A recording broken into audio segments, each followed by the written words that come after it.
Another chaotic night in the Integrity Octane Series, and it's going to be after Atlanta on Monday night. The Ignite Series taking it to the smallest superspeedway on the Stock Car Tour, but tonight we'll take it all the way up to the biggest. It's Talladega Superspeedway for round 25 of the 2023 season, and qualifying already on the move as drivers, over 20 of which are taking times for the first time tonight. Most recently, when it comes to superspeedways, we went to Daytona for the Tube Tech 200. A wild card winner, Guillermo Alvarez, got it done there. And now as we get into our playoff system, the best of the best remain, but still we could see some outliers getting up in front. 2 minutes and 27 seconds are left on the board here, not Darlington, but instead in Talladega. So we're going to finish that up, make sure everything is fixed on that end. But right now, Colin Gidman going to be fifth on the order with Seth Noel, your leading driver, in the number 9. Seth going to be atop the board right now with a 53.255, fastest time so far, and he's the man who currently has that pole position as it stands. He's been very consistent these last few weeks, comes into tonight leading the points by only 4, just ahead of defending winner Sam Nito, so keep an eye out for that. There is a points race on the line, and these drivers are getting into the first round of the playoffs with style. Well, they're coming out of it now, and Talladega is going to be the place where everyone has an equal chance. John Steele, going at a speed of 179 miles an hour, takes it through the front straightaway, and at the line will be good to take him through for what will be his final lap, his cool down lap. He's already done with his 2-timed, and just like that, John Steele, the number 22, drops down to the apron. Nick Tarbuck is done, and Jacob Fife, not so much. Now down to his flying lap, and from a first lap up on the high side, now he goes way down low. Jacob Fife gonna make it through and find himself on the second of his 2 attempted laps here in qualifying. Only 1 minute left on the board, so it's now or never. Sam Nito's back up to the top spot, so the number 2 machine's out in front. Then from there, you're going to see Seth Noel, Alan Dobbs, Ross Cato, and Carson Bechtel, with Bobby Ross shooting himself up into 4th on the order. Drivers are making big moves right now. It looks like a timing and scoring is still changing, so at the stripe this time through, Jacob Fife's going to have to make up quite a few positions. At the line, coming down to the front straightaway, which is pushed past the tri-oval, the momentum is built up to be at least a 1/10 of a second faster, so at the line for Fife, it's going to be only 13th up into 10th, so not at all what Jacob Fife was looking for. He'll need a bit more to that number 36 Pro Powder and Paint machine as the night goes on. Sam Nito still going to be the fastest man. Tom Wetmore making it through his flying lap, and at the stripe for Wetmore, this will be it. He might be the final driver to take it to the line, and as he comes through, this time by Wetmore, who's looking for win number 6 on the season, will make it around the tri-oval, but it looks like at this rate, qualifying all but over. Wetmore barely makes it, and just like that, Wetmore's up to 6th, but Sam Nito is the fastest man before we get things on the way here in Talladega. And with that in mind, of course, qualifying already concluded. For those coming in for the first time tonight, we're just getting started, of course. Great to have you all aboard. I'll be your host for tonight's broadcast, David Kreutz, here on the FTN YouTube channel. Doubleheader on our station here. We got the Highline Racing League Truck Series coming across with North Wilkesboro in about a half hour's time. We, of course, have the Integrity Octane Series you're watching here and now, and this field much bigger than what we had last week. Only had about 15 drivers show up for Darlington, but it looks like over 20 of which have made it out to this track in Alabama. So a much bigger track size and a much bigger field, which we love to see. And it looks like already we know who's going to be starting where in this 94 lap feature. Second round of the playoffs, already the pictures being put together. Some drivers already in a must-win situation. Others might already be locked in. It's going to be the situation of highs and lows coming into tonight's race.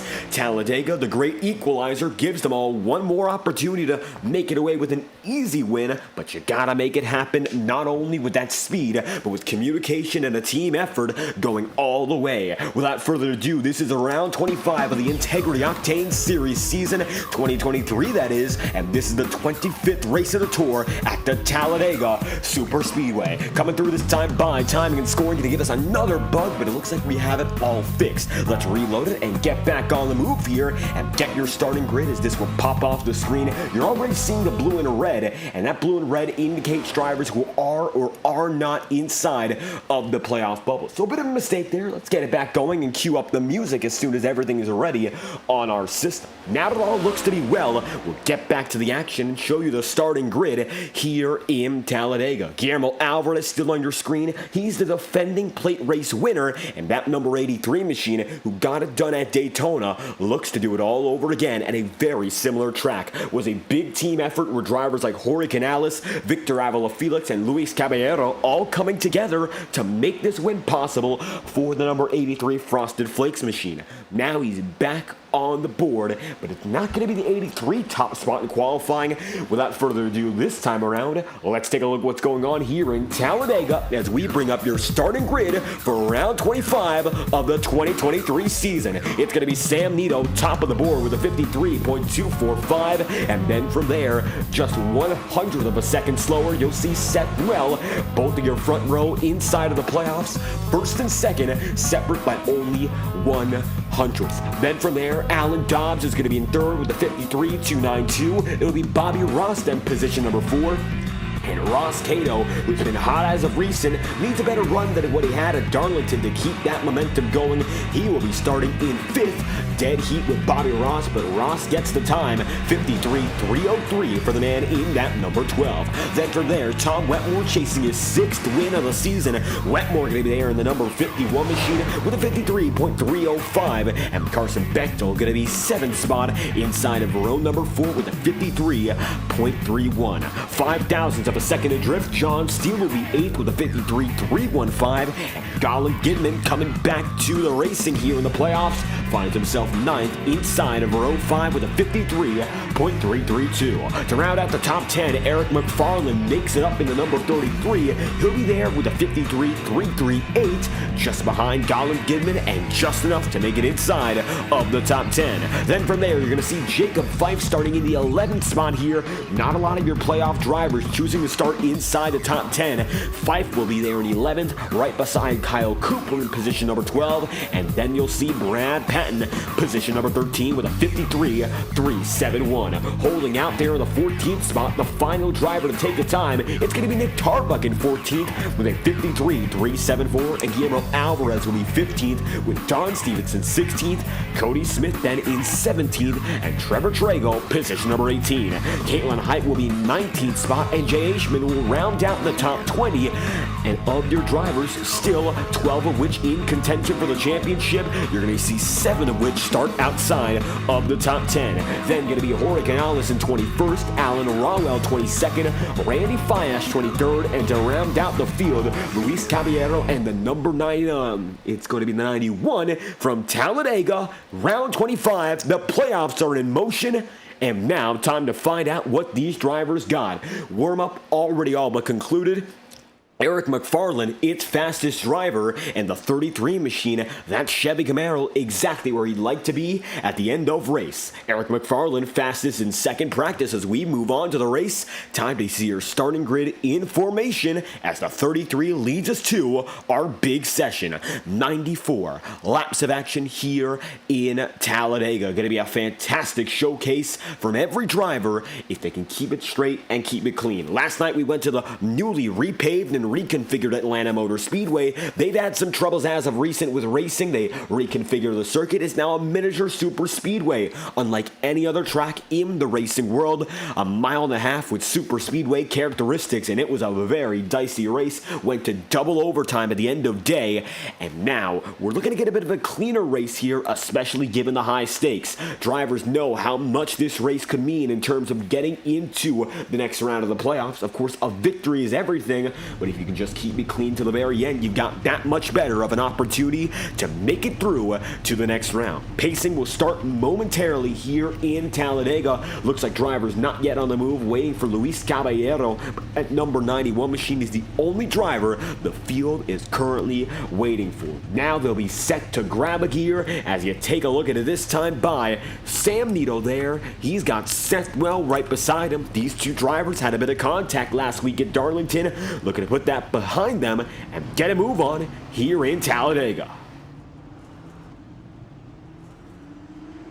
As the drivers make it by the start-finish line, getting into formation, only going to be one lap of pacing here in Alabama. Let's take a lift off on our drone camera here to get things started and take a look at the size of this track. It might look big already, but let's take it even further and show you the scale of this circuit. Over 2.5 miles, 2.66 to be exact, and as a result, it's the longest oval on the NASCAR Tour and one of the biggest ovals in all of iRacing, and you can see we still don't have a full view of all of this track. The drivers are going down the back straightaway right now, and with over 30 degrees of banking, this track was once home to this closed circuit high-speed record for one individual lap set by Mark Donohue nearly 50 years ago. This circuit is not one to mess with. Wide, got a lot of racing room, high speeds, and almost no stopping as the drivers will get onto it later in the going. They're by the back straightaway already, and we'll take it back to the start-finish line camera here.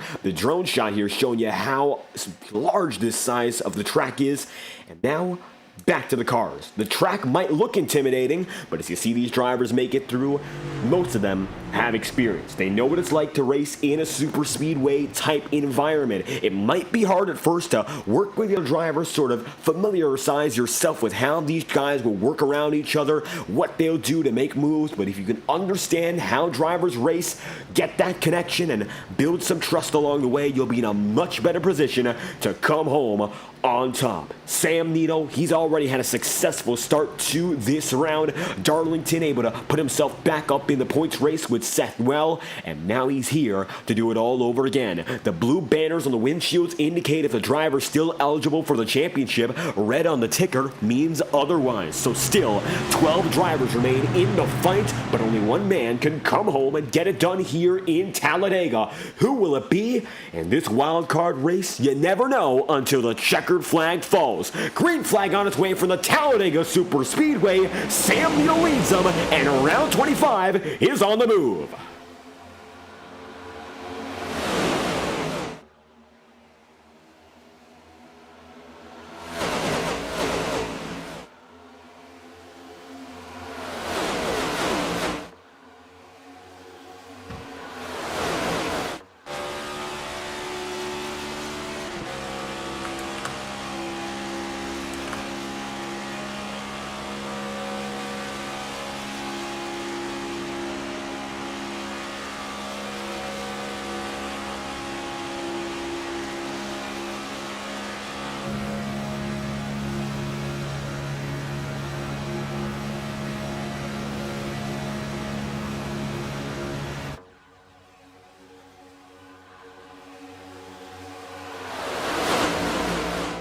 As drivers come roaring through the first lap, it's going to be Sam Nito up in front. Number 2 machine going to be on top with Alan Dobbs, then second, multiple rows of double file racing. We got a few people in the chat already. Of course, a lot of drivers who've got their fans on board. Terrell Dancy, Average Jams, both coming in. Great to have you aboard here, getting things started. And there's still a ways to go as things get going in Talladega. You'll see right now a bit of a more relaxed attitude from the leaders, but immediately after that, already 3 wide, multiple rows deep. You'll see Alvarez pushing down low. He's got Golan Gidman there. You'll see Sethwell already with Nick Tarbuck. So drivers using all the racing room there is at this track and using it to maybe make some runs, generate some speed, and get themselves up in the battle. But so far, only 2 laps in, not much has changed down low. Nito's still going to lead that bottom side, but Wentworth with a huge charge up top now finds himself as the leading driver. 51 machine for 2Tech is now on the top of the board for a brief moment. Drivers are still shuffling up and down on the order like it's nothing. It's going to be all about the free-flowing racing here, the momentum, momentum is usually determined by the leader and the drivers who can immediately follow. The draft means an awful lot. Brad Patton, Tom Wetmore break away, and Patton, like Caitlin Height, who also missed last week, they're in must-win situations to make it through to the next round. Patton, who had a very strong end to his first run of the season, the regular season that is, was not able to make it to Darlington, and that has changed the tone of this season for the number one team. It is now win or go home tonight, where everyone's on the same level of pace. If you can get it done here, it might save you the pressure and save you the stress of working out the rest of the season, which might be that much harder to compete in.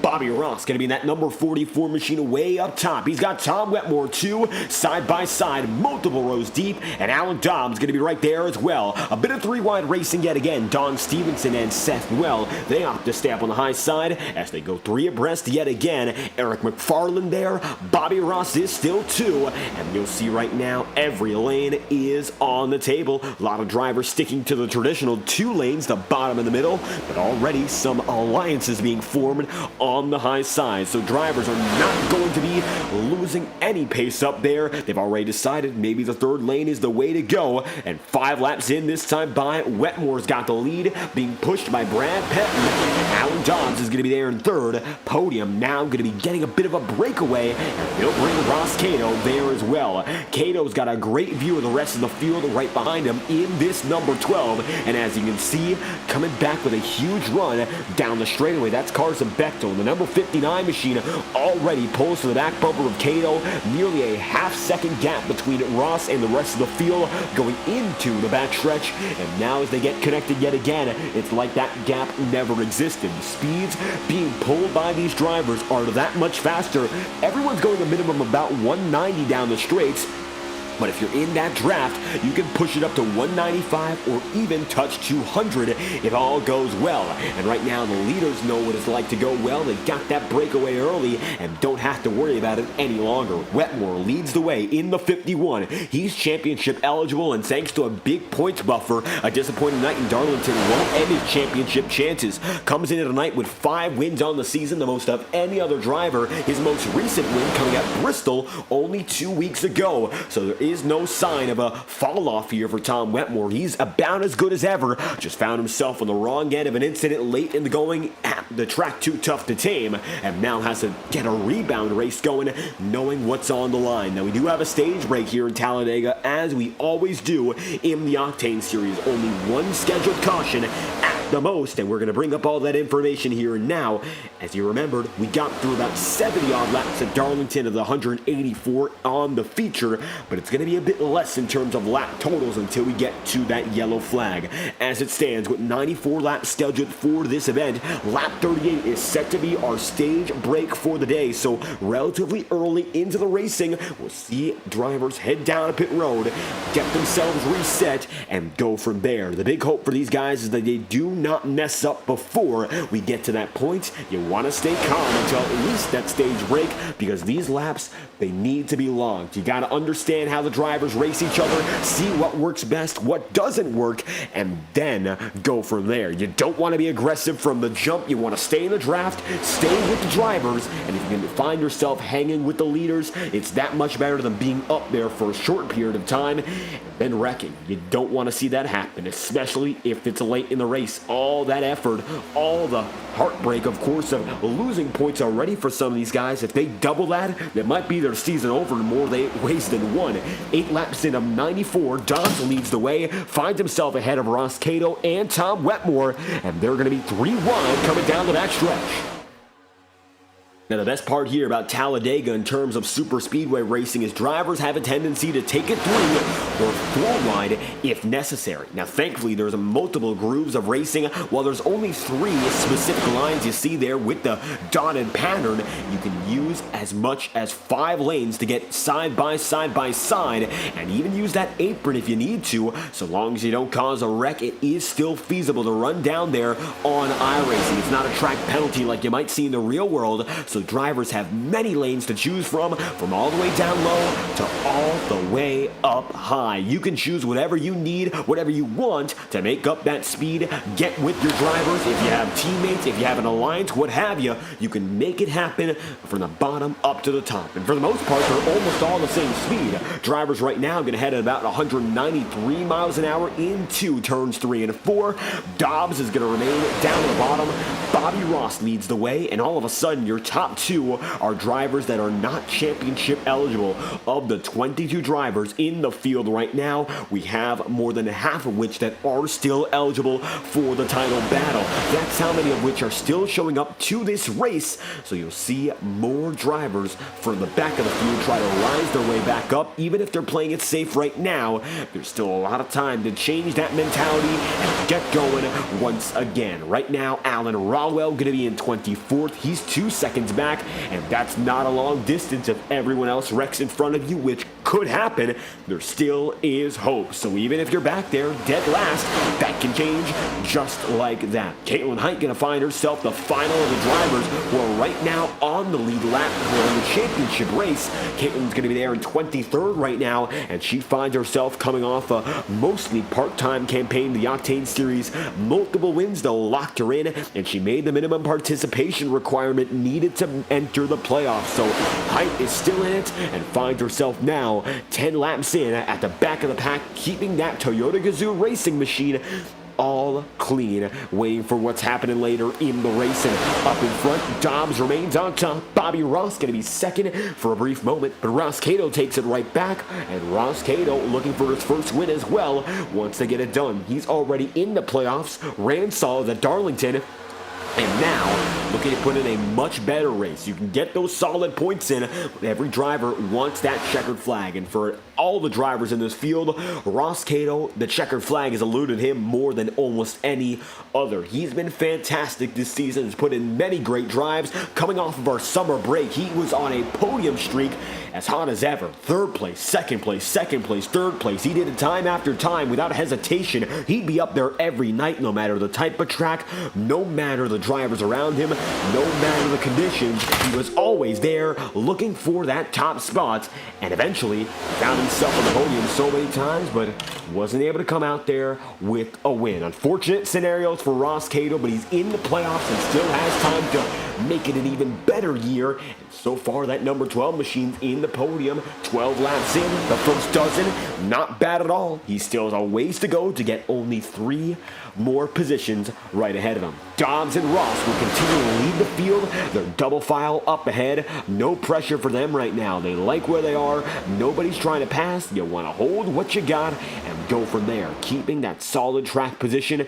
And from there on out, you want to go till at least the stage break, get some more laps in. We might see some green flag strategy the way things are going, and that could of course be a possibility as the night goes on and on. We don't often see green flag strategy at Talladega. It doesn't matter if it's real world or virtual, but in the Ignite Series, they saw it when they took their trip to Talladega earlier this year. Thomas Bressi won that race. It was a fantastic photo finish, and even though they did see some long runs, cautions still came in there at the end. You can try to avoid it all you want, but cautions will be breeding cautions if there's an opportunity. So right now, Dobbs and Ross remain up in front, holding the field first and second in a double file order, line after line after line of drivers.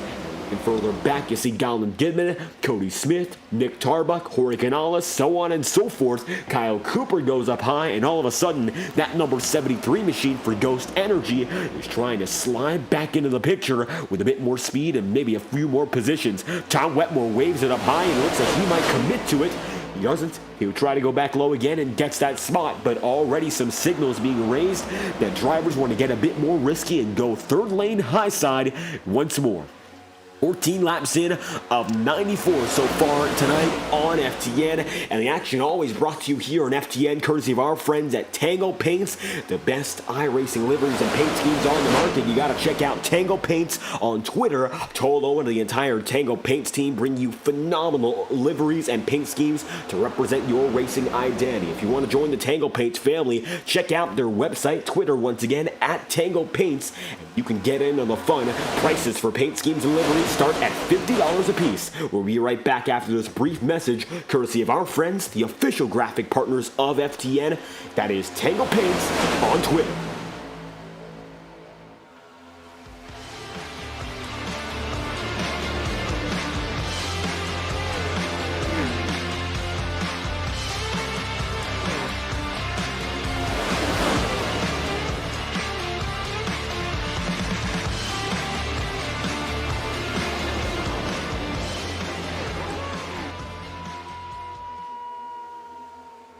And coming back now, 15 laps in of 94. We got to thank once again Tango Paints for their immense support of the Fireball Talks NASCAR YouTube channel. Once again, the official graphic design supplier of FTN. Visit Tango Paints for more information on Twitter. At the line once more, we're going to be 16 laps in, led still by the Ross and Dobbs trains, both high side and low. And now third lane beginning to form with Kyle Cooper and Sam Nito going at it all at the same time. Right now, Bobby Ross going to lunge out to a bit of a lead. That momentum through the corners is all that Bobby will need to get that lead for a brief moment and barrel it down the back straightaway with all the speed he'll need to take it through 3 and 4. Right now, the big game of distance versus momentum is surely in play, and while it isn't all too intense right now, the drivers know it's going to pick up, heat up more and more, and you've got to make those right moves with the lanes, not just the drivers, because if you use that high side, get that run off the final corner, it could be the difference between victory and defeat. But at the same time, if you can slingshot right down low on someone trying to block you, that could be victory in itself. 3 wide at the line once again. Bobby Ross finds himself barely nosed out by Kyle Cooper, and Cooper gonna lead the way 17 laps in of 94. We're getting through this one nice and smooth for the most part, so how's about we take a look and get our drone camera active once again. Going down the back straightaway this time, you'll see the drivers rolling through, and as they make it by the backstretch in its entirety, let's get active and take a look around the track. Now the back straightaway right now, mainly, of course, no drivers going through it, but we'll take a reverse lap around to find out what's going on. So far, the drivers are going to be going through turns 1 and 2 and making it back to us in a moment's notice. Now, the backstretch, it is very wide. Coming through the corners, you'll see a very, very solid, stable transition, and that allows the drivers to carry all of their speed and go as fast as they need into the Alabama Gang Super Stretch. Now, getting through 1 and 2, that's the first part of the journey. And you'll see right now the pack coming back up on us. As they roll by right under the camera, they're right on top of pit road. Now the pit road entry here at Talladega is almost as fast as the track itself. You can get up to about 160 miles an hour if you need to, if you're really in a rush. It's a very wide pit road, and you even have a bit of banking there too, just about 20 degrees worth, which is enough certainly to make up time if you are really in a crunch. Now that's why green flag pit stops at Talladega usually preserve groups, because you can get back on quick. Even some mistakes on pit road won't entirely cost you as the field comes by this time around at the start-finish line for another lap of racing. Roaring by, you can see the start-finish line is not through the middle of the tri-oval, but instead coming out of the tri-oval. Here, the Geico restart zone is where drivers will restart in the case of a yellow flag, and that means that you have to go the few extra yards to make it to victory lane. It's not as easy here at Talladega. At Daytona, you might have won the race, but here, not so much. A bit more is pushed out after the tri-oval, which gives a different experience for drivers and fans alike as we go by the packed virtual grandstands here in Alabama, and a very nice crowd to watch the drivers roar by as they take it through 3 and 4. Now 3 and 4 more of the same, but instead this time around drivers will enter the pit road. Commitment here in Talladega to pit road is not as strict. You can be flying through and eventually back it down. So long as you get it under 55 miles an hour in time, you'll be good to go. The banking, once again, good on the pit road entry as well, so if you really have to drop down to the apron, you could save some fuel, save some tire, and even keep up that speed. Now, the drivers are going to be coming back one more time here, lap 20 of 94, and we'll finish our reverse track walk as they roar by once again, making it through the back straightaway. Here they come once more. The field, still led by Dobbs and Bobby Ross, make it by. And as they come through this time around, it is going to be led still by the drivers such as the 05, the 44, but look at the new faces up ahead. Guillermo Alvarez is there as we take it back to your racing coverage. Alvarez up on top, and the 83 machine is right there with Eric McFarland, position number 2. So a few drivers new to the top of the field. They're up there for the first time all night long, and just like that, we're seeing some different faces climbing up the ranks. Looking back at Ross Cato, he's going to be there in the 3rd spot, working his way down low. Bottom side is held by the number 12. He's got Bobby Ross with them, so a good crowd on the bottom side. Middle has a bit more speed, and it's just enough to carry that lead lap after lap, at least for the time being. The organization of these lines matters an awful lot as the racing goes on. Wetmore's going to drop down low and let Eric McFarland go up to the high side. He'll still be there with Guillermo Alvarez, but Tom wants a taste of that lead, and he'll take himself down low just to get a bit of it. Now this time by Guillermo Alvarez and Eric McFarland trade the lead once again. 33 machine's now going to take it down to the low side, and at the stripe it will be McFarland with the advantage. Eric going to be up in front, 22 in of 94 here in Talladega. So far so good. A lot of nice driving, a lot of racing etiquette, and that's what you love to see on display. Coming around 22 laps in of 94 to the back straightaway all over again.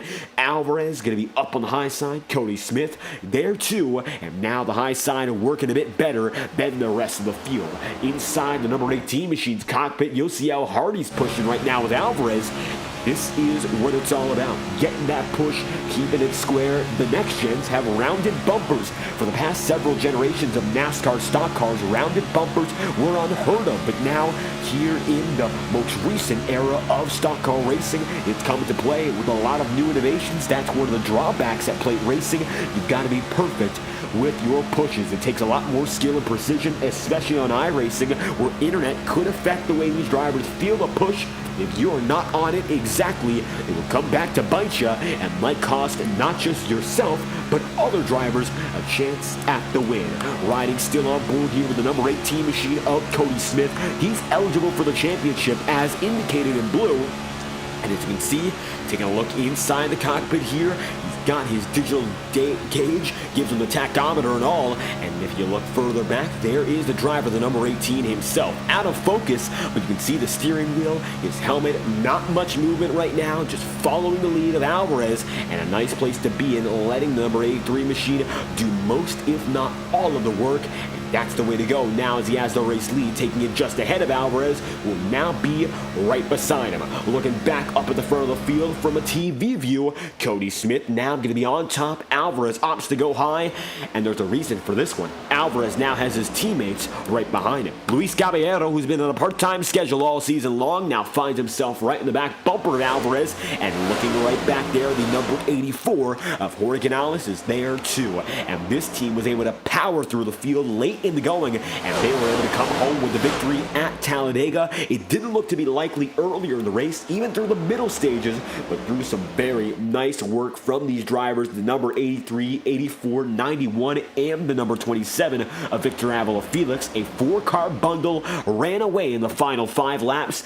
Tom Wetmore and the remainder of the field did all they could to make their best effort at getting back, but it simply did not happen. And now, as a result, we find ourselves in another situation where teammates are starting to get closer to each other. It's Alvarez up top leading his group, and right now Cody Smith leading Eric McFarland, Tom Wetmore, and further on back Ross Cato. So the teammates starting to form up. The driver's a bit more desperate for a win, one of which is down in the 5th spot and the other is in 19th.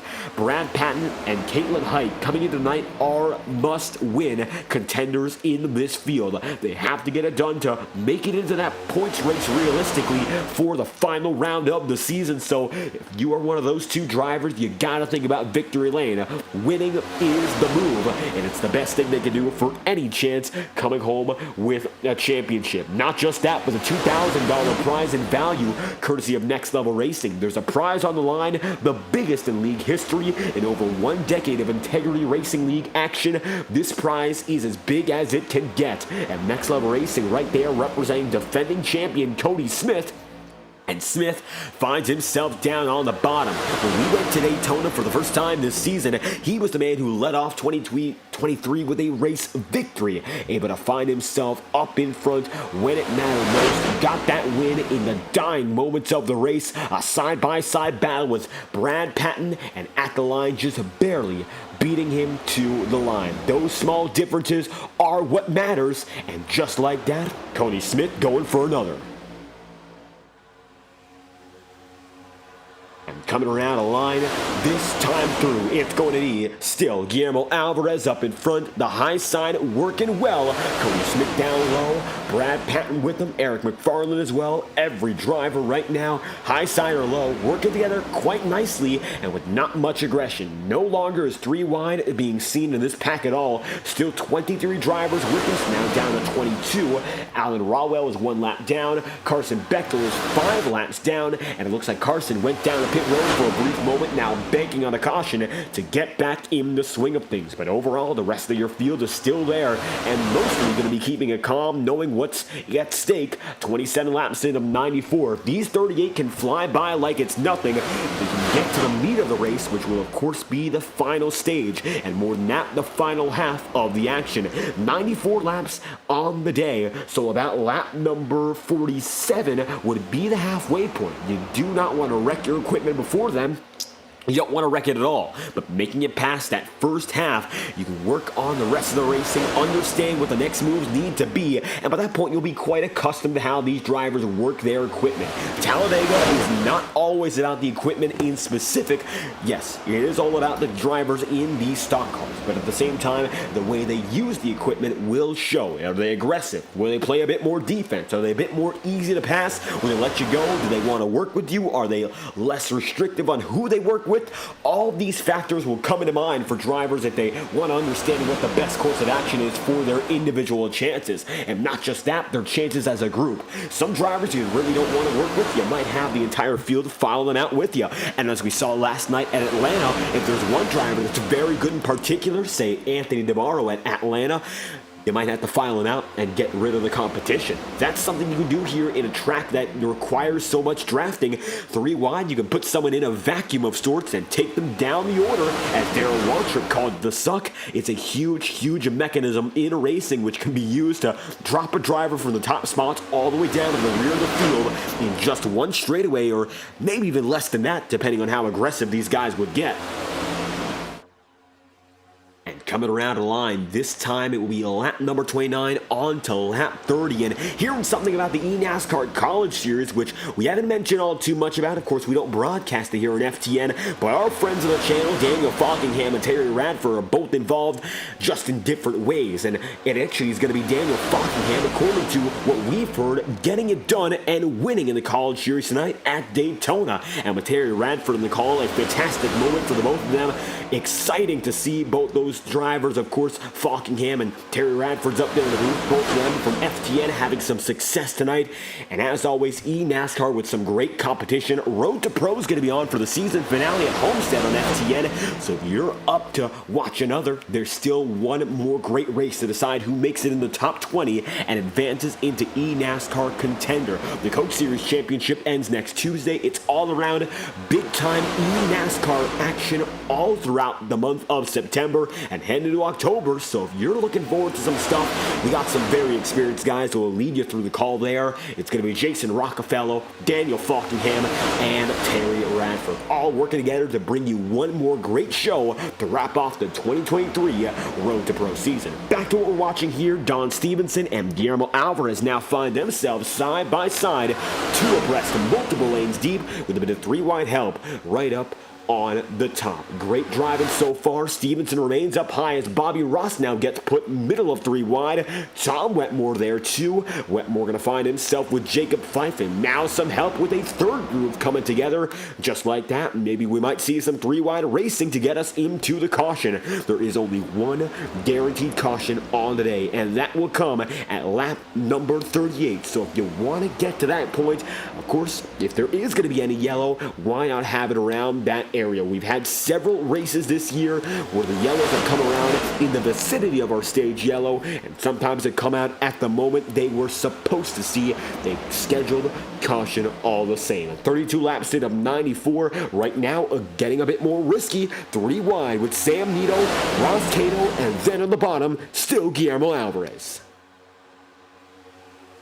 And as they come through this time around, back straightaway is filled with stock cars. The next gens are all occupying every side of the road. High side, low side, in the middle, and all around. These drivers putting on a fantastic performance as they make it around this time by. It is going to be all about Ross Cato. Up in front, let's take a ride on board with this number 12.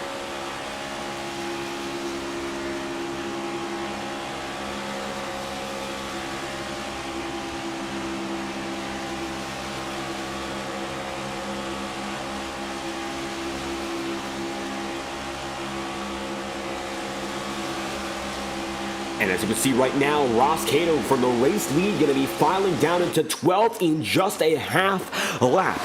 All of a sudden, Cato going to be shuffled out of line. Up top, Sam Nito goes, and that's how quick a driver can get lost in the pack.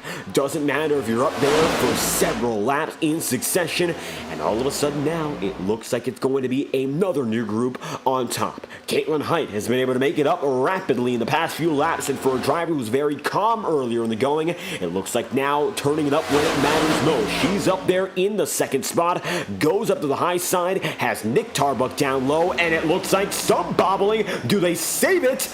Unbelievably, they almost do, but Brad Patton is in trouble. It looks to be Luis Caballero too. Yellow flag will fly 34 laps in, and we might not have this as our stage yellow. That remains to be seen. Caballero's involved, and the yellow flag flies, but we're going to see whether or not they decide this is the stage. Caution, Luis Caballero involved.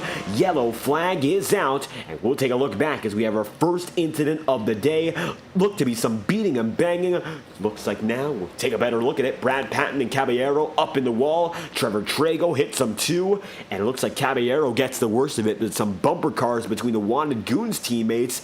Not good for Patton and Trago. 1 and the 37. They're now 16th and 17th respectively, and all of a sudden find themselves far out of contention with some damage. Patton right now on the front end is clearly bent up, and Trevor Trago more of the same.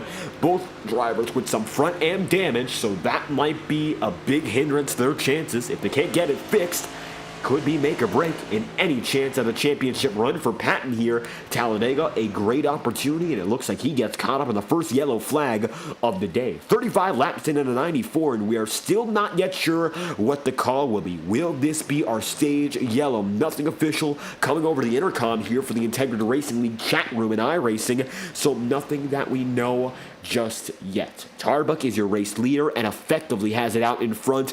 This does not look to be officially the stage yellow just yet, and we might be able to get it restarted for one more lap before we go pacing once again. That's at the discretion of the admins though. We've seen it happen. We've also seen this called as the stage break. So the official decision coming momentarily. 35 laps in a 94. The drivers are staying out, not going down a pit road, which makes me think this will be scored as the stage yellow. 35 laps into 94, almost a third of the way through the racing.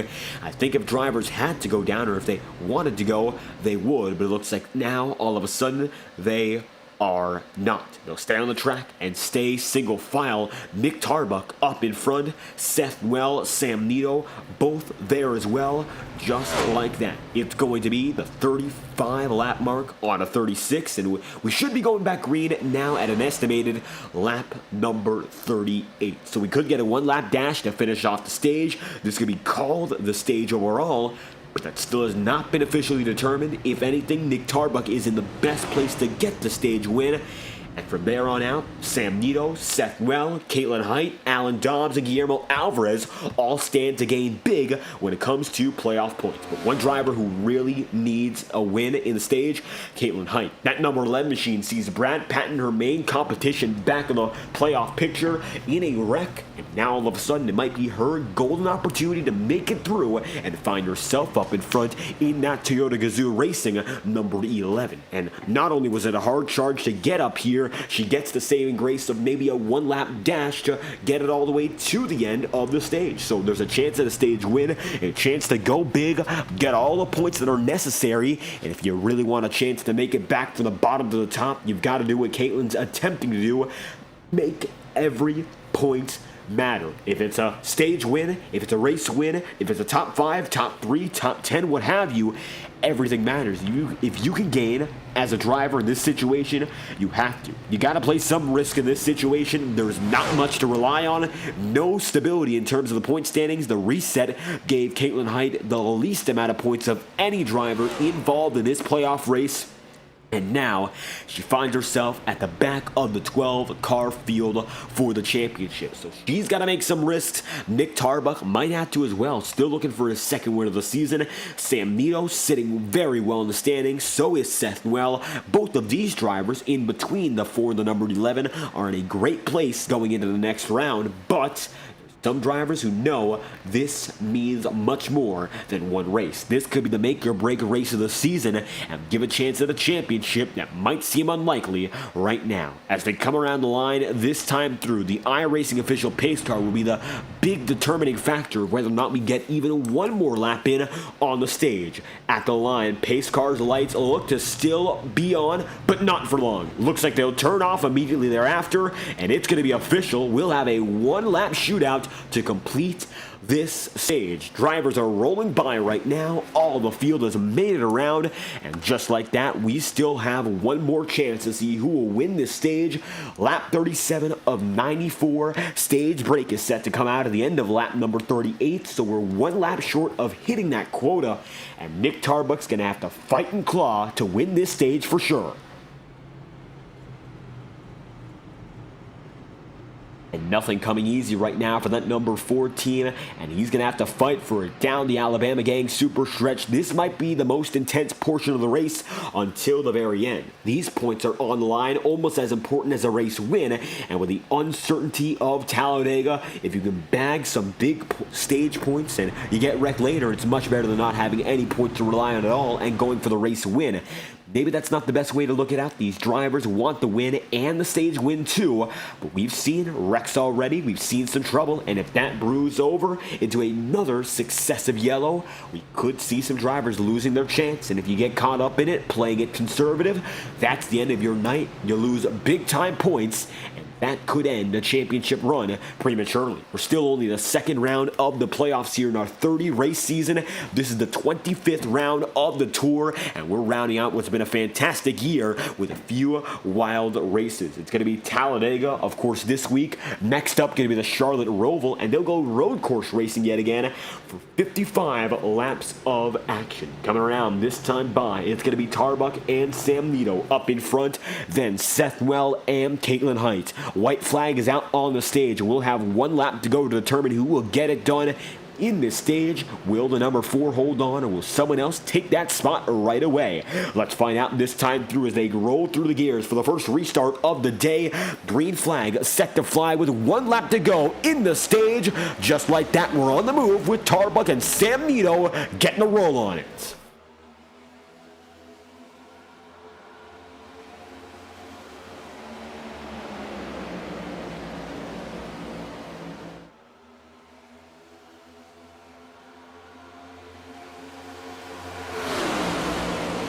Working down the back straightaway, already going to be some contact. Bobby Ross going to be very close to making a wreck there with Nick Tarbuck. Jacob Fife going to go up high, working for some extra stage points as well. Caitlin Height is pushing Sam Nito as far as he can. The number 2 machine blocks down low and gets that race lead. Tarbuck going to be there as well. Now the number 2 is sitting up in front quite comfortably. Caitlin Height loses that help, and she's going to remember that as the race goes on. Now Alvarez pushing Caitlin Height back and forth, no momentum, and Sam Nito's got himself up in front, but Nick Tarbuck surges high and at the line will win the stage and gets it done with a one-lap dash before the yellow. Big run for Nick Tarbuck, and he immediately makes that time back up. Huge run to the end, and your one-lap dash for the stage is over. Just like that, Nick Tarbuck completes the stage win, and we're back under yellow after one more sprinting lap. Yellow flag will fly all over again. Nick Tarbuck going to lead the way here in that number 4 machine. Alan Dobbs going to be in the 3rd spot right now, but he should be overall in front of Seth. Well, Seth is going to claw up to the front of the field, and the number 9 is now going to lead him down to pit road. Presumably, after 39 laps, these drivers want to make it there, and as Seth makes it in this time by, number 9 machine opts not to go, so it looks like drivers are not caught up with the iRacing pace car. And there's a reason for this, of course, with the quick nature of that caution. The pace car immediately gets back on the move and is already through turns 1 and 2. So very far behind the drivers are. The pace car gets back on the ready, and after only 1 lap off the track, the pace car sedan is back going, and the field, led once again by Nick Tarbuck, is going to be up there, taking it down to the Alabama Gang super stretch. And the number 4, Nick Tarbuck, leads the way this time by, expecting a pit cycle right now. So after this pit cycle is done, we'll get an interview with our stage winner as the number 4 machine is set to lead him down a pit road yet again. So this time by, they're not going down a pit road for a formation lap. They're going down for strategy. Nearly halfway into this race already, 40 laps in of 94, and so far been some great racing up in front. Definitely the best stuff these guys can offer, working it lap after lap, a lot of intense action, and just like that, they'll come through this time around to do it all over again. Number 4 machine out in front, Seth Well going to be 2nd, Alan Dobbs going to be 3rd, and Sam Nito 4th as they come through for pit road this time by.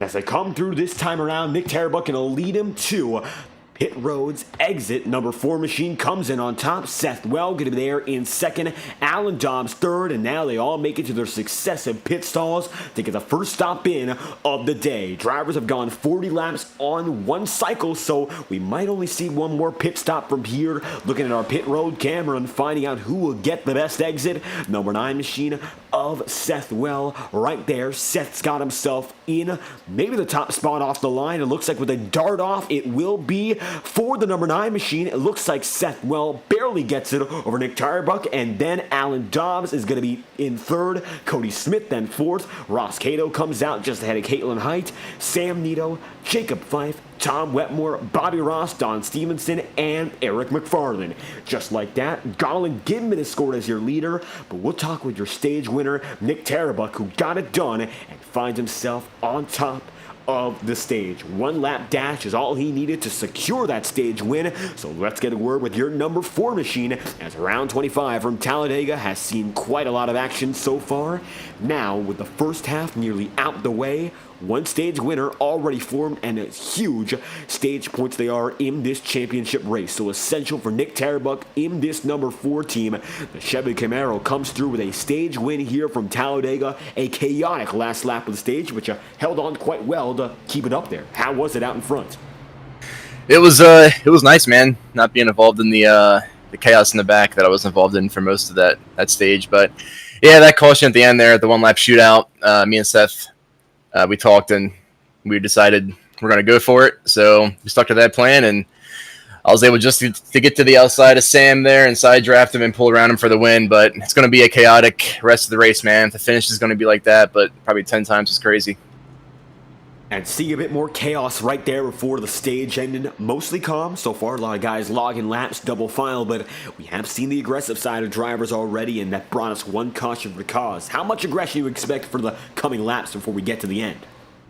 I'm thinking probably a decent level of respect for the next maybe 30, 40 laps. Then when you get that second pit cycle out of the way, it's going to be no holes barred. You can really slam these cars. You can push them pretty hard. You can hang on to them if you're decent at car control, and I think people are going to take advantage of that. It's going to be chaotic. I would not be surprised to see 4 wide. And expecting some chaos here on the restart. Stage winner Nick Tarbuck gets it done for another big stage win and some huge points in the playoff race. Anything else you'd like to add? No, just have fun, everybody watching. Thanks to my friends who are watching right now. I'm getting some texts, and yeah, enjoy the rest of the race. And once again, Nick Tarbuck finds himself up in front. The number 4 machine wins the stage here in Talladega. Thank you for your time. Thanks, boss. And Nick back on the move. Seth Well going to find himself up in front. It's going to be Colin Gidman right down low. Alan Dobbs there too. And a collection of some of the best drivers in the field now up at the front of this one. Colin Gidman, he's been quick at these plate races whenever we see him. Not a full-time competitor, but still a threat to win. And guys like Seth, Nick, Cody Smith, that is. Of course, we got Ross Cato there too. Tom Wetmore, Sam Nito, Don Stevenson. All of these drivers who are still in the playoffs are comprising the top 10. They're still in the mix, still have a big chance to get it done for themselves. So, as we saw in that interview, still expecting some respect, but we might expect one more green flag stop. If we get to that point, it's going to get risky. These drivers know that these next-gen machines, they can work out pretty well in some aggressive situations, composite bodies, and they can take a pounding, as mentioned. So we're expecting to see a bit more of that as the leaders come around. This time by for lap number 43. We've made it this far with only one incident, so very good racing on the behalf of all the drivers to this point. And unfortunately, we still have one retiree in Brad Patton, which effectively ends his championship chances. Incident earlier in the going, the first caution for cause, and now Brad finds himself off the track 6 laps down in 24th. As they come around this time by, big crowd for Nick Tarbuck as they come through, but it's going to be Colin Gidman leading the way just ahead of your stage winner. Gidman finds himself right down low. Seth Well going to be up high in the Napa know-how machine. Let's see who knows how to pull off the best restart. 0-4 gets a huge jump, and Colin Gidman leads him through. Welcome to stage 2. We're back on our way from Talladega.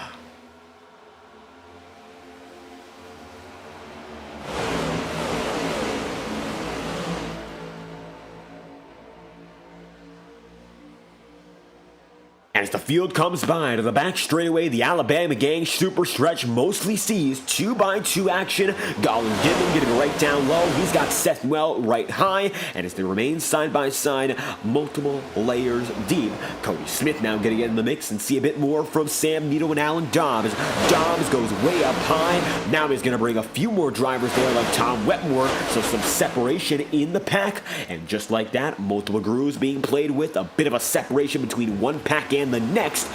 Now time to experiment better than ever. We've gotten through that first half. Some drivers have some stage points to fall back on, but otherwise, you still want to look for that race win. 44 laps in of 94 so far, and Talladega has not disappointed, not one bit. The drivers know that right now, if you're up in front, you really don't want to risk it, but if you're back there, say outside the top 10, it's time to begin thinking, what can you do to make those moves and find the right people? It's not only what you know how to do, but what the rest of the field can do for you. It's a very, very social type of track. You got to communicate with your drivers, understand what their intentions are, where they plan to go, what they hope to do, and eventually hope that you lead to one common goal, success on the track. Every driver wants to get that win for themselves, but if you don't have the proper people right there with you, it's going to be that much harder to even get inside the top 5 or let alone the podium. And so far, guys like Nick Tarbuck have not been struggling with that. It was Colin Gidman not struggling either, and Cody Smith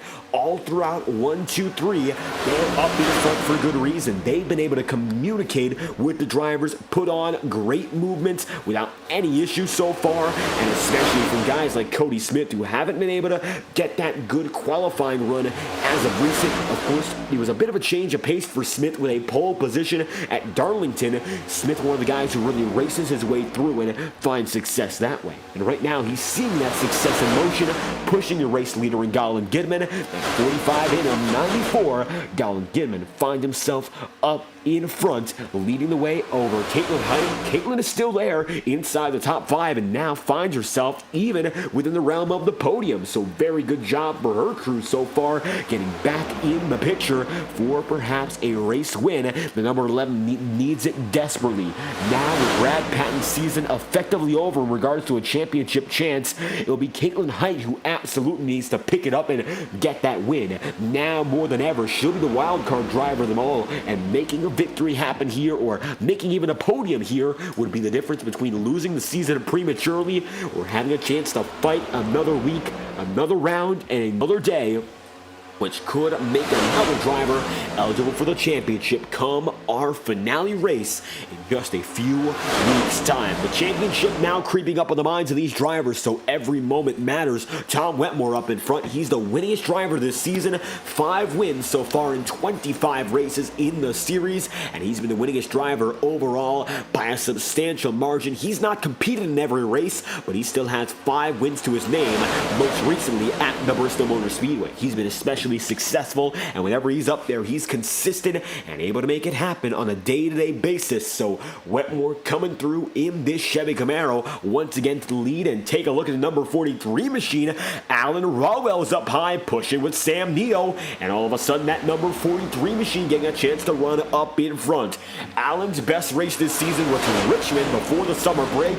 Had some top 5 pace earlier in the day, was much quicker than most of the other drivers, but immediately it looked like the speed went away after the first pit cycle, and he faded back into the rest of the field. But Rawell has shown some glimpses of competitive pace all season long, just has not been able to execute upon those glimpses, and now might be the time to make himself known, get that presence out in the air, make the drivers have to think about that 43. Now finds himself in 8th, the big division between the first and second pack. He's in the middle of it. Kyle Cooper sees the leaders going 3 wide. Mick Tarbuck going to be right there in the middle, number 4 machine, as Kyle Cooper, the number 73, goes with Seth Well, and they'll take it up on the high side to the race leading positions.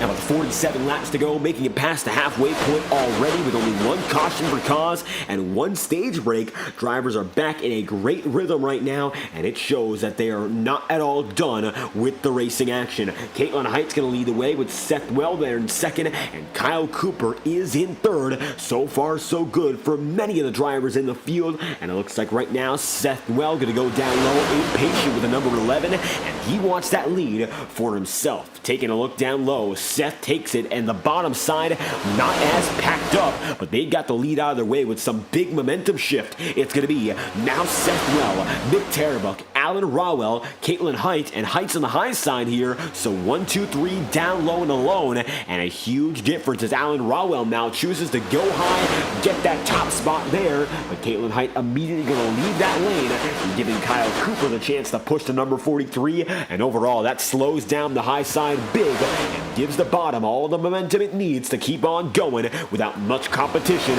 at least for the short term. Big moves are being made here with 45 laps to go on the order. 50 laps in at a 94. It's going to be Seth Well leading the way. It's going to be Mick Tarbuck then in 2nd. Caitlin Height is in 3rd. Tom Wetmore in 4th. And Jacob Fife then in 5th. Position number 6 going to be held by Don Stevenson.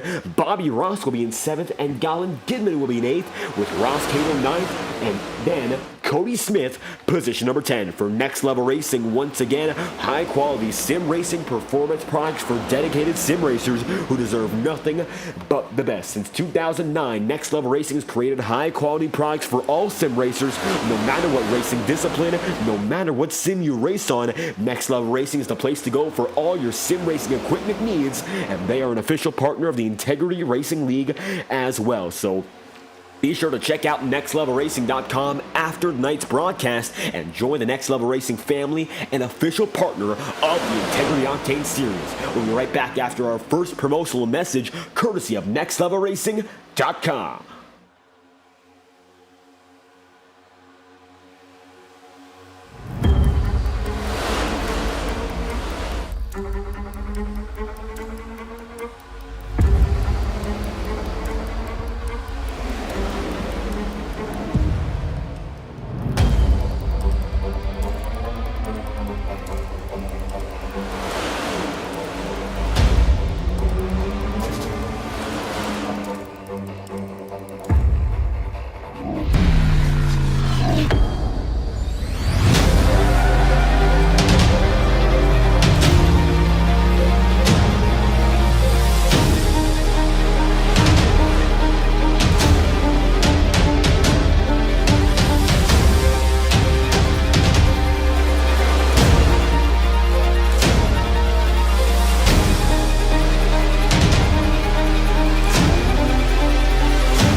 Welcome back with 43 laps remaining on the board here from Talladega. The sun no longer shining, and it's going to be Don Stevenson up in front after the halfway marker has been hit. So far, so good, but we're expecting some stops down to pit road under the green flag, and it means that guys are going to be looking to split their run into two, estimating pit stops to be around lap number 70, and this stint is going to go through the remainder of the race. Now, of course, looking at it right now, 13 laps on this run, starting at about lap 40 for these guys, so they have about 55 odd laps they have to work through, and so far 13 in, we could be seeing pit stops between 65 and 75, and Kyle Cooper gets sent down low. Cooper goes around, number 73, a single car incident, gets it back going, and unbelievably bounces back to the track. Kyle Cooper gets it going once again, and it looks like that number 73 inexplicably gets it once again on the move. Huge save for Kyle Cooper and gets it back rolling. Let's take a look with a drone shot and find out what just happened. The sun no longer shining as they go through onto the Alabama game back straightaway. Cato hooks Cooper, and just like that, Kyle gets sent into the wall and slides back up and immediately back on the track. Some damage there, but it might be minor given the way he hit the wall. Kyle Cooper involved in that one, way off the pace. No caution going to be called for a single car incident. Nobody else going to be involved in the incident either, so no help there as we look back up in front. Wetmore leads the way. Alan Rawwell's in second. Trevor Trago's third, and Nick Tarbuck is in fourth, with Caitlin Height position number 5 and Cody Smith there in 6th. Let's look on board from Tom Wetmore's rear view perspective here. He's got the entirety of the field working right behind him, and the pressure, it is on. Not only does he have Alan Rawwell there on the high side, he could be looking down low. Right now, there's nobody there, but if there is, of course, any run on the bottom side, if there's going to be any challenge, it could come from this lower group. Right now, though, Rawwell is the only driver within the vicinity of Tom Wetmore, and 40 laps to go. That's the way it has stayed. Eric McFarland, though, getting a bit of a charge right behind. Does anyone go to block it on the bottom? It looks like so far that is not the case, and the high side remains supreme with no other assistance from McFarland or Don Stevenson. But as you can see, that low side is creeping up slowly but surely, and that's going to be the difference between Tom Wetmore and this high side running away and a battle being made before the pit cycle truly gets on the move. This pit cycle is going to be one to watch. Of course, these drivers know everything that happens here and now is going to affect the rest of the race, and so on and so forth. You want to be with the right group before pit stops are on the move, and from there on out, you hopefully try to keep yourself in contention, even if you find yourself a bit off the pace to start it. Get with the group, get back up with your normal guys, but right now some comfort being created for guys like Wetmore. He likes that spot up in front, and who wouldn't? He's leading the way. Really nothing coming from Alan Rawwell or anyone right behind him until now, and Alan dives down low. All of a sudden, Rawwell going to look for the top spot for his own, and that's going to be the number 39 machine taking it to the race lead. 43, I'd say, and with 39 laps to go, it is going to be Alan up in front, Ross Cato in second, Tom Wetmore is in third, and Eric McFarland, position number 4. And all of a sudden, round 25 from Talladega, seeing a bit more racy behavior up in front. You'll see right now it's going to be Jacob Fife 3 wide with Nick Tarbuck. Also going to be right there with Don Stevenson, Bobby Ross, and Sam Nito with Cody Smith there too. 3 wide. That's the way they've stayed. And with 38 laps remaining, it remains that way all throughout the field. You'll see drivers trying to pick up spots, different places, different lines, different drivers are around, but it's all working out for one goal, getting that race lead and keeping it there. Notice the abundance of blue spoilers and blue windshields. Those are all the drivers still in contention for the championship. 2 inside of the top 5 right now. Then you look outside, 6th, 7th, 8th, 9th, and 10th, and including them, it's going to be Caitlin Height in 15th. all still eligible. That is a total of 8 drivers. Then you see 9 and 10 right there in Alvarez and Seth Well. And looking further back, then you're going to see Brad Patton. Almost the entirety of the playoff field represented just like that. Ross Cato and Jacob Fife now going to be up inside the top 5. It's still shifting up and down here. They make it by the back straightaway all over again. Ross Cato going to be there with McFarland. Trevor Trago going to be up top with a bit of a wiggle. Jacob Fife goes high, loses some speed, and it looks like Cody Smith finds himself on the bottom. No yellow flag flies again, but Cody Smith loses time and finds himself down on the apron. No yellow flag going to be called. Let's find out what happened here as they come through turns 3 and 4. Next time around, it's turns 1 and 2 where things get dicey. And a checkup, you see Wetmore checking up into Nick Tarabuk, but nothing major by this point. Cody Smith lets off the gas, then gets hit by Dobbs and gets taken out by Colin Gidman. And the 18 machine with a brutal hit to the back bumper. No caution called once more, but the number 18 gets back on the way despite all the damage. The grass, he gets right out of it. Colin Gidman has to go through the same process, and although these drivers are about 10 miles an hour off the pace, they got back going, and it looks like the race will continue despite their struggles. 36 laps left on the order. Ross Cato going to lead the way, and it's Eric McFarland now second with Trevor Trago, position number 3. They'll make it across the start-finish line yet again, and now Ross is going to be up there on the top of the order. Number 12 machine's got a much smaller pack to deal with too, and that's the nice thing about getting that lead and waiting for things to get a bit more settled down in a plate race. This might be the best feeling for any driver when you know that the pack behind you is small, they can't get as racy, and you're at lesser risk of being wrecked out of the race. It's a nicer feeling than most in-plate racing as a whole. So right now, Ross Cato certainly have a bit more at ease.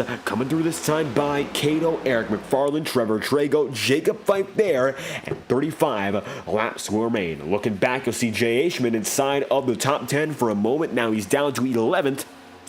And for Jay, his all-time best finish in the Octane Series came at Daytona, a third-place finish at the World Center of Racing, getting that done at the Tube Tech 200 just a few weeks ago. Just over a month, as a matter of fact, now. And for Jay, he knows that these plate races are the best opportunity to get back up there and get another great run on the season. At least one podium to ride home about. Why not go for a second? That's the mindset right now for Jay as he continues his quest up to the top of the board. 34 laps left as it stands. He finds himself now in the 11th behind the top 10. So far, Ross Cato is still the man who leads it. Eric McFarland is going to be on his back bumper. Jacob Fife and Don Stevenson opt to go up high. So looks like now Fife's going to try something. He's got himself on the top and got a bit of help from Bobby Ross and Tom Wetmore too. The inside line may have the strength in numbers, but looks like the momentum in the side draft will help with Jacob Fife and Don Stevenson making it around. Now, side draft physics and iRacing are not entirely realistic, but with these next gens, it's better than ever. Not only does the effect of side draft give these drivers on the higher side a bit of an advantage working with the drivers down low, it actually will slow down the drivers on the low side and stall out their momentum. Aerodynamics continuously updated here on iRacing, new damage model, new physics packages, and the oval refresh we are expecting very soon, all combining to make a more realistic experience each iteration of this service as it progresses. In over 15 years in the making, now iRacing representing side draft physics even better than before, and as you saw, Jacob Fife from a small group got by Ross Cato in the inside line group. Now, even though they have the strength in numbers, they no longer have the lead, and Fife holds his own with 33 laps remaining. Great movement up in front, which will give that number 36 machine the lead of the way. Of course, here, Jacob Fife has it from Don Stevenson. Ross Cato going to be there in the 3rd spot. Bobby Ross is 4th. Eric McFarland's 5th. And Sam Nito's position number 6. Trevor Trago will hold on for 7th, and it's going to be now. Trago got down to 8th, as it looks like Tom Wetmore goes 1 spot ahead. Nick Tarabuk going to be there in 9th, and Jay Aishman's going to be in 10th as they continue to swap places. And from next level Racing, Cody Smith back on the move in position number 20. With 32 laps remaining on the order, we'll bring you your second Next Level Racing promotional break of the day for high-quality sim racing performance products used by dedicated sim racers. Be sure to check out nextlevelracing.com for more information. The best product since 2009 for any sim racer, no matter their discipline or simulator of choice. It's the best place to go with an affordable price that you can't beat, and also a proud partner of the Integrity Racing League as well. Check out nextlevelracing.com after tonight's broadcast, and we'll be right back after this brief message from Next Level Racing.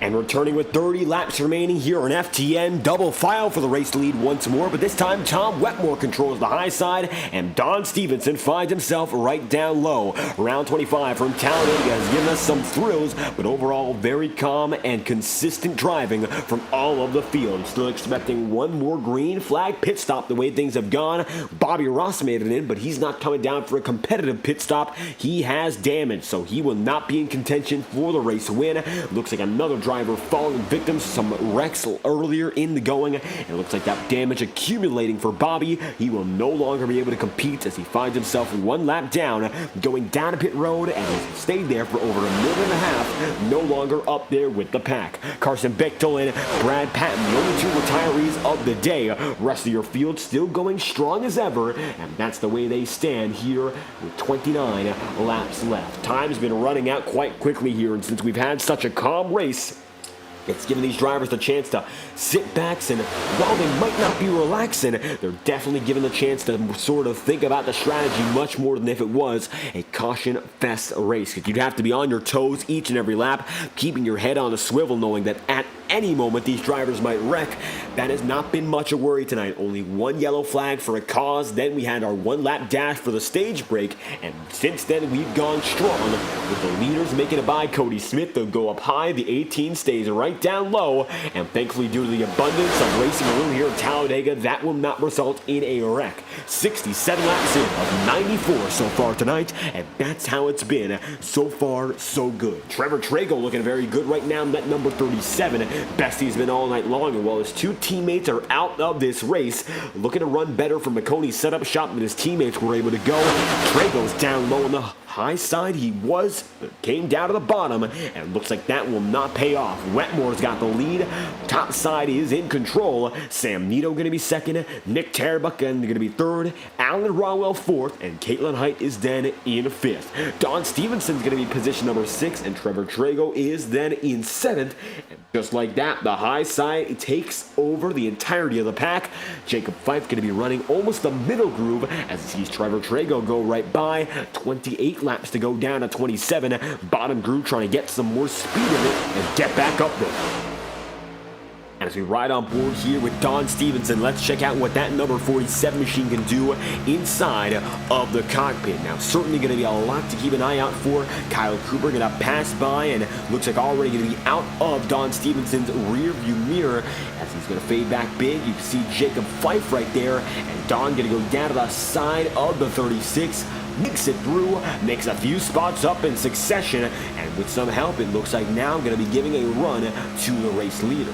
Tom Wetmore right there ahead. Sam Nito is there too, and all of a sudden, number 47 machine might be one of the cars to beat later in the going. Don Stevenson coming alive right now. Look outside the cockpit. 69 laps in.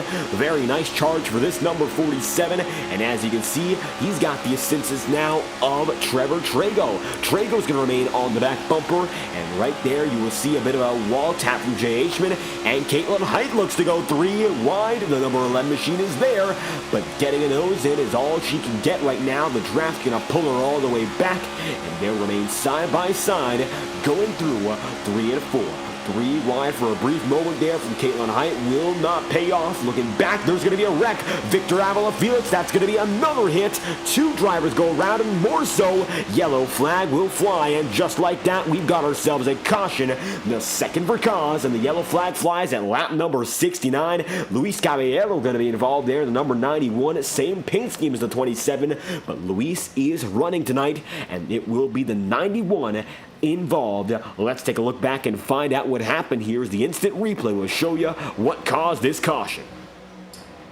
Alan Rawell going to stay in the wall. Jay Ishman does not move, then goes down to Caballero, and Kyle Cooper also going to hit the number 22 machine of John Steele. Steele gets a piece of it, and that's the yellow flag's second for cause, 3rd overall. Yellow flag will fly 70 laps in of 94, and after a long green flag run, they'll bring the drivers back in for some pit stops here. Already those who were involved in the wreck are down and in.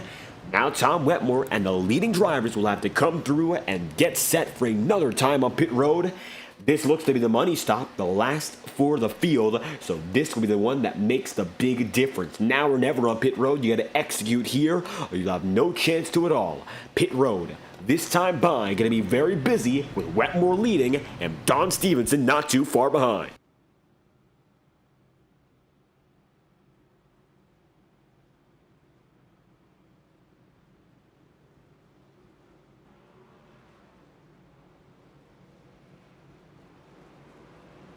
And down to the bottom side, the Tube Tech Chevy going to lead him in down a pit road. Tom Wetmore is there. Rest of the pack comes through at the same time. Pit road is busy. Pace car stays out. One other driver opts to as well, and that looks to be the number 18 of Cody Smith getting his lap back. So one driver opts to remain on the track. Rest of the field coming down and in, and your pit road exit camera is right there. How's about we move that exit camera up, though, and try to find out a bit more about what's going on pit road. Drivers already going to be leaving, and one of which going to be the number 43 of Alan Rawell. Rawell gets going, and just like that, drivers are making it by. Rawell, then Sam Nito, Don Stevenson, Ross Cato, Jacob Fife, and then it's going to be Jorge Canales. Tom Wetmore makes it out too. You'll see Nick Tarbuck, not too far behind, Caitlin Height, Guillermo Alvarez, and Eric McFarland. As we move it closer into pit road, you'll see right now Randy Fiash making it through, coming through on another 1 lap down assignment. That's John Steele looking to get laps back, and pit road sees Seth Well, Alan Doms, and now a few drivers remaining who are fixing up damage. Some guys involved like Trejo, Heishman, Luis Caballero, all still there, and they'll be getting themselves some damage fixed as they go into pit road. They're not coming out as quick as the rest of these guys, and you can see still several lined up as it stands. Cody Smith comes in this time by, but as it stands, most of your field is out. And let's take it right back to your leading driver, Alan Rawell, and the number 43 lead the way with 24 laps remaining.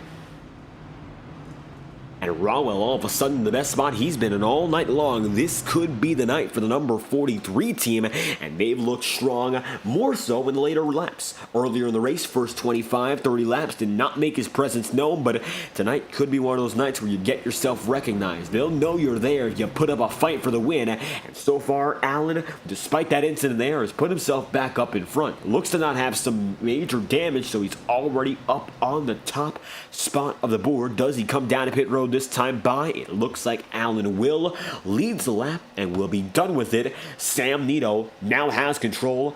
Don Stevenson going to be second. Ross Cato is then going to be third, and Jacob Fife will position number 4. And just like that, another driver going to take the race lead. Carson Bechtel officially disconnects from the session, and now 71 laps in, they'll take it to the green flag with 22 laps remaining.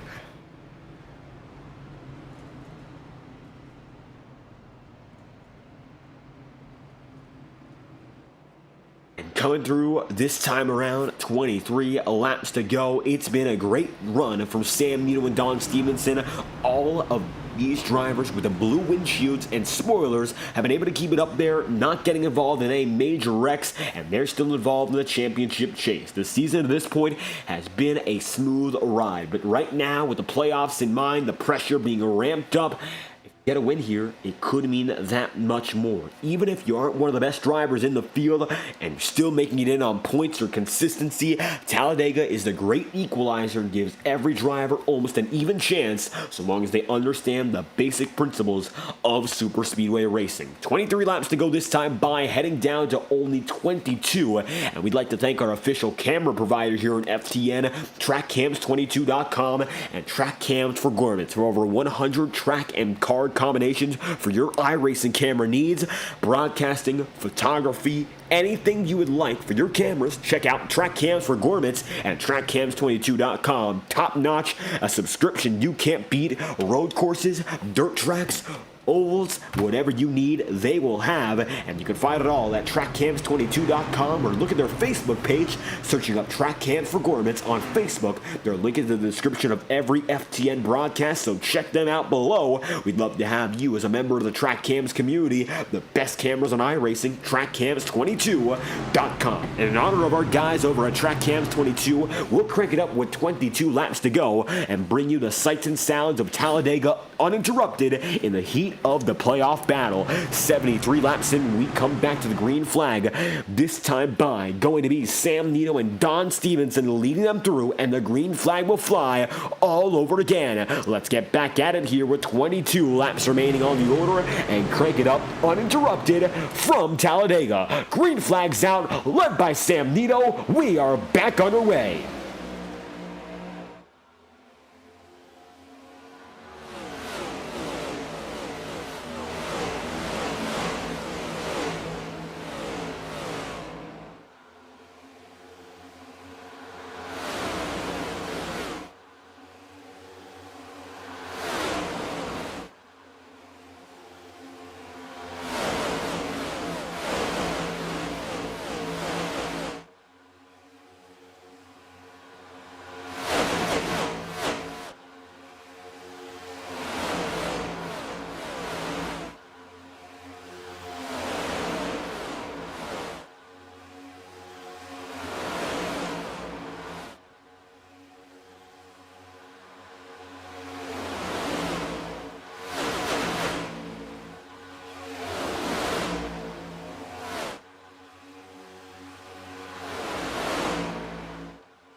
And coming through with only 18 laps remaining here in Talladega, it is crunch time, but right now most drivers in a single file formation. Looks almost like Daytona when we got down to the final stages of the race. Instead of a bit of aggression later in the going, some drivers chose to lay off the throttle, get back into formation, lay back and wait for the racing to conclude. So some drivers now going to be taking it a bit more the relaxed approach as opposed to pushing it with a lot more aggression. Nice to see these drivers are more reserved, not making too many risky moves, and all of a sudden these drivers are going to be making it around another lap in single file formation. Stevenson off the back bumper, as you can see, no trouble right now. He's got Ross Cato right there on the bottom as they make it through. This time by 17 laps left, and the pack is very, very small. Only 11 drivers are now up in the front. Randy Fiash and Alan Dobbs are going to be in a bit of a second pack right here. They're going to be 12th and 13th way off the field. Trevor Trago is going to be there with Alan Rawell and John Steele, not to mention Cody Smith and Kyle Cooper,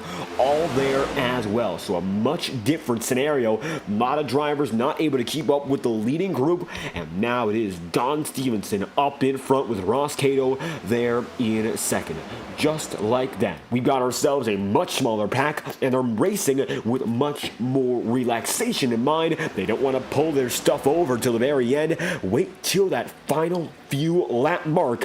5 laps to go, 3 laps to go. That white flag, that's when things get tough. And right now the drivers want to save themselves from the complex nature of Superspeedway Racing, make it easy until the end and go from there. Cato stays second, Sam Nito's third, Jacob Pfeiffer's fourth, and Tom Wetmore is then in fifth as they make it down the back straightaway yet again.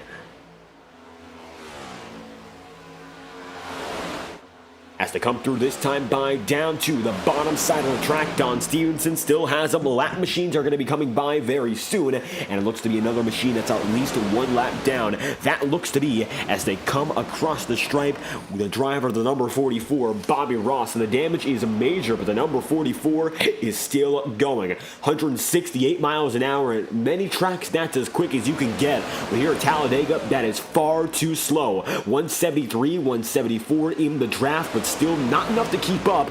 So Bobby, about 20 miles an hour off the pace, will have to find himself in 20th right now. Not much more than he can get out of the day unless everyone gets that damage or he gets a miracle and gets it all fixed. Bobby finds himself way back with no help. 15 laps to go. Leading pack is getting away as quick as they can. That time by was a 50.458 for Don Stevenson. No other driver in the field ran a lap that quick in any pack, let alone the second, the third. This first pack is the quickest, and these two drivers, Stevenson and Cato, are the fastest of them all. Goes to show how good these guys up in front are, keeping it that quick, getting away from the competition, and setting themselves up for success and an even better finish as the laps continue to wind down. So everyone playing into a team game in one way. If you're up here in this pack, do not jeopardize your chances. Stay in line, do not risk it, and hold on until the race is over. It might not be the most exciting to look at, but this is what it leads to. Of course, the fantastic finish might come down to a few thousandths of a second. Photo finishes come from moments like this where drivers have to wait, find out what the right thing is to do, and eventually go from there. It might not be exciting for the drivers either, but they know that this is what leads to a successful finish under green. Atlanta last night saw a lot of aggressive racing no matter where we were in the stage of the race, and with little room to pass there combined with little experience at that track, it made for a race that got a bit more unstable as the laps went down. But now, with 14 laps to go down to 13, a baker's dozen remains to get it done here in Talladega, and these drivers know Talladega like the back of their hands at this point. It's a very familiar track to them. They've raced it many times before, be it in this league or others, and they know now, after over 80 laps of racing with this field, who races with aggression, who is a bit more conservative, who does what. By this point, if you haven't filled in your notes, done your homework, you're going to be behind, and you might be a bit further back when it comes down to the final test, which is that final lap. The last lap will mean it all, but right now, drivers are setting up their moves, understanding what the best course of action is. I think right now, if you're looking for anyone to maybe be a favorite in that final charge, I'm thinking tonight might be the chance for Jorge Canales to come through for a race win. win. That number 84 machine needs a win, of course, to rebound from what was a not too impressive regular season, but very close to winning at Daytona, helping his teammate Guillermo Alvarez. And ever since then, Guillermo's been hot in that number 83, so maybe it's time to pay back the favor for Guillermo and the 83 crew, as the 84 now finds itself in 6th. Alvarez is in 8th. There might be a chance here to see another driver go through, but this time it won't be Alvarez getting his first win. It will be his teammate trying to get it done on top. Of all the drivers up in front of the field right now, of the top 5, as a matter of fact, there's only one driver beyond the top 5 immediately after who is not in the playoffs. That is Jorge Canales. Then you go back into 10th with Eric McFarland, and further on back, you'll go back to 12th with Randy Fiash. Only a total of 2 drivers in this main pack are not in contention for the championship. That is how good this entirety of the playoff field is at a track as inconsistent, as very, very tricky to manage consistently. It is Talladega, of course. Still, some drivers find the best places to go, the best places to move through, the best drivers to work with, and the best strategies to run. Strategy was not the biggest thing tonight. Only 2 cautions for cause, only 2 cautions where drivers were allowed to go down a pit road to get fuel, tires, or damage repairs. So not a lot to work with besides those cautions, and my drivers kept it the same all throughout the race. The big question is how they drove their car through the green flags. That's where strategy really came to prove itself as a big aspect of the race. 10 laps to go this time by, and those who are up in front have driven with care, driven with respect, and driven with a mindset that they will get up there when push comes to shove and not bring on that pushing so early. Aggression will come back to bite you. It might seem like the right thing to go for early, but as races go on, it eventually proves to maybe not be the right way to execute driving. As 10 laps to go this time by, now drivers are settling in. Now the single digits will come and go, and with 10 left, it's Don Stevenson leading from Ross Cato 2nd, Sam Nito 3rd, Jacob Fife 4th, and Tom Wetmore is there in 5th. It'll be Jorge Canales 6th, Nick Tarbuck then 7th, and Guillermo Alvarez 8th, with Caitlin Height 9th, and Eric McFarland then in 10th. You'd have to look back right now to position number 15 for Cody Smith in the 3rd pack, and the Next Level Racing crew, not the best night for them, but overall a great season for Daytona winner Cody Smith, representing Next Level Racing, the highest quality sim racing product since 2009. No matter how you sim race, no matter where you sim race, no matter what you sim race. If you want to get your sim racing up to that next level, check out nextlevelracing.com after tonight's broadcast, and we hope to have you as a member of the Next Level Racing family as we find our final promotional message of the day. 9 laps to go from Talladega, and we'll be right back after this brief message courtesy of nextlevelracing.com.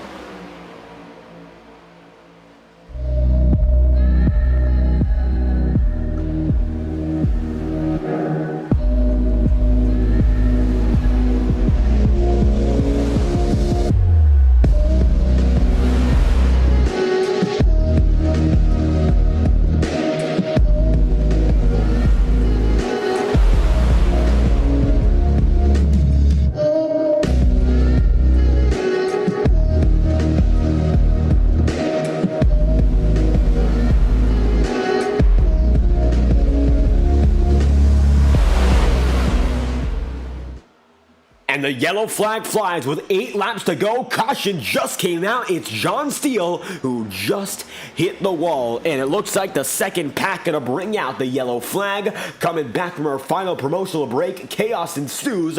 And this will send us into what appears to be a 5-lap shootout at the very most. My oh my, it's a wrench in the equation if we've ever seen one. And after such a great race with long green flag runs, you'll see the back of the field brings out the yellow 3rd pack, my apologies. It looks like Trago hitting John Steele, then Trago is tapped by Gidman, and that's what brings out the caution. Trago gets on the way, John Steele eventually does too, but the back of the field will bring the yellow flag out. It looks like both drivers get away, John Steele with damage, Trevor Trago not as much damage, and they'll get back moving, but still a major change so late in the going. Live on FTN will send you back, and Don Stevenson leads them through with 7 laps to go. Now, we're going to have to run through some procedures here if we need extra laps. The situation at hand is that this will be not an overtime finish, but it could get there with any other caution. We're now the territory where any extra yellows on the day will bring us to an overtime finish. So when we come down to the overtime, that would be a 2-lap shootout, but here we're expecting at the very least 4 laps left on the track. Drivers stay out, track position is most important, and as we go through this procedure, if we have any other yellows, the race will be extended past the 94-lap scheduled distance, and we will find ourselves going into what's called iRacing overtime. White flag ends the race, checkers or wreckers, no matter what. Doesn't matter if we're talking about this caution, doesn't matter if we're talking about the next caution. If we get to that white flag, the race will conclude on that lap, no matter who leads it, no matter what happens.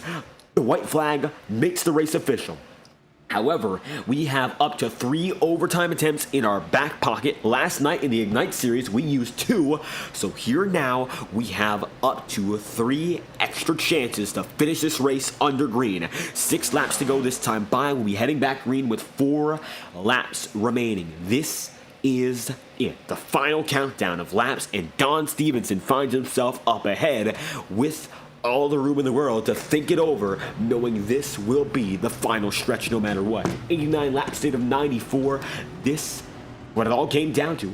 Very few yellows today, only 2 for cause. Now on to our 3rd, and we find ourselves very close to what's going to be a huge battle for the win. Stevenson, Sam Nito, Jacob Fife, Tom Wetmore, Jorge Canales, Nick Tarabuk, and Ross Cato, Alvarez too, and Caitlin Hyde as well. I'll tell you this much, 9 of your top 10 are in the championship race, and they want that win. More wins, more points, better chance to make it further in the title battle. So this is huge for anyone up there in the top 10. Seth Wells in the 11th right now, and he would hope to get 1 spot more to join this top 10, because most of your field that's in contention for the championship is up there, 1st through 9th, then 11th, then you look back to 16th, and you look further back to Brad Patton, retired and last on the order. However, now, Jorge Canales also plays spoiler in the 5th spot, and the number 84 machine has Guillermo Alvarez still to work with, and those 2 teammates, we've seen how good they work together in situations just like this. So if you want to get through the teammates, you got to make your way up quick and make sure that defense is on point. Defensive driving can get you a long way here too, and as the drivers come across the start-finish line next time around, it's going to be for a restart. Drivers will make it by the apron through the tri-oval once again, and now time to see the game be played. Restart in double file formation. Drivers will now get back on the move. You see Alvarez go by, Cody Smith, McFarland, Seth Well, all of which make it by the start-finish line, and they're ready to go back into battle. 4 laps left. It's going to be Sam Nito, Don Stevenson, your front row, Jacob Veif, Tom Wetmore, and Jorge Canales all up in front, and they're ready to do this one more time. Nito's going to be blinking, as a matter of fact. Looks like a few issues on his end right there. Not good. We'll keep watching that. Our internal systems say there isn't an issue on our end, so Sam having some trouble. Internet conflict might be happening late in the race. Not good at all, but there's still a chance to maybe pull it back together before push comes to shove. Yellow flag still flying here, and we're getting set to go. 20 drivers still left on the track, 18 of which on the lead lap, and they're all ready to rumble one more time. Stevenson's got that track position, and guys behind like Fife, Wetmore, and of course the man right beside our leader in Sam Nito, they want that spot. And now it's so little time left, it's do or die. If you want the win, you ought to chase it here in Alabama. Going through the General Tire signage here off the Alabama Gang Super Stretch.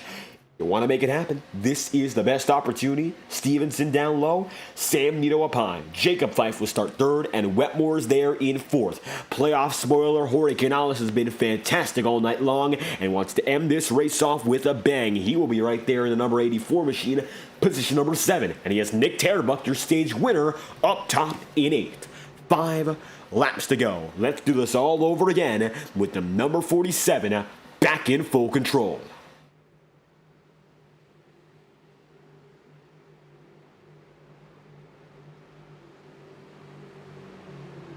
Double file this time by for a 4-lap sprint to the finish here in Talladega. Will Don Stevenson pull it through, or will Sam Nito, Jacob Fife, or another driver play spoiler and come through with a win here in Alabama? Let's find out. Green flag's back in the way. 4 laps to go from Talladega, and the final sprint is on the move.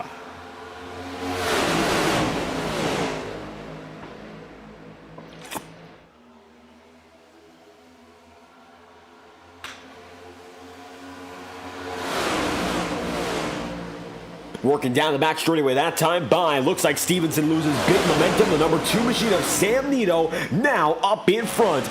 Big time swing for the top of the board. It is Sam Nito. Take a look at that. Already a wreck. Will go to overtime. So it looks like it ain't over just yet.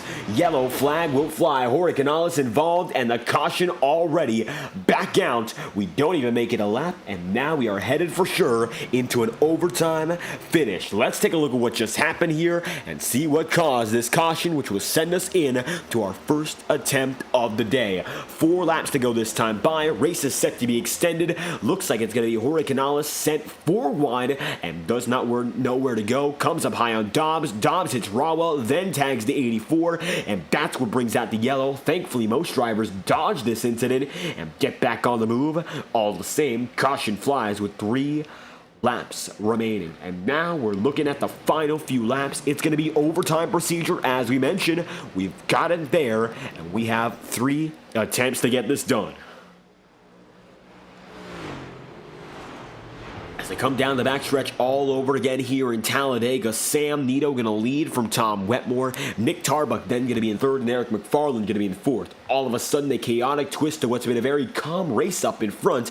Now that looks like it might not be the case. Drivers beginning to show a bit more of the wild side here, and all of a sudden that might impact the way the drivers perform later in the going. You'll see them all bunch up yet again. Wetmore going to be 2nd, Nick Tarbuck going to be 3rd, Eric McFarland then 4th, and Don Stevenson is in 5th, all of which together yet again, and looking to go at it once more indeed. Number 2 machine looks up high, but is set to go down low when we get back to it, and now ready to do it once again. It's going to be an overtime finish, 2-lap dash, up to 3 attempts of this one, and it's going to be our first attempt we're using right now, and the drivers will come by the start-finish line in full control. The number 2 is, you'll see Tom Wetmore right behind him too, and Nick Tarbuck will be in 3rd, Eric McFarland in 4th. Rounding out the top 5 is now Don Stevenson, and this is official. It will be our first green-white checkered attempt.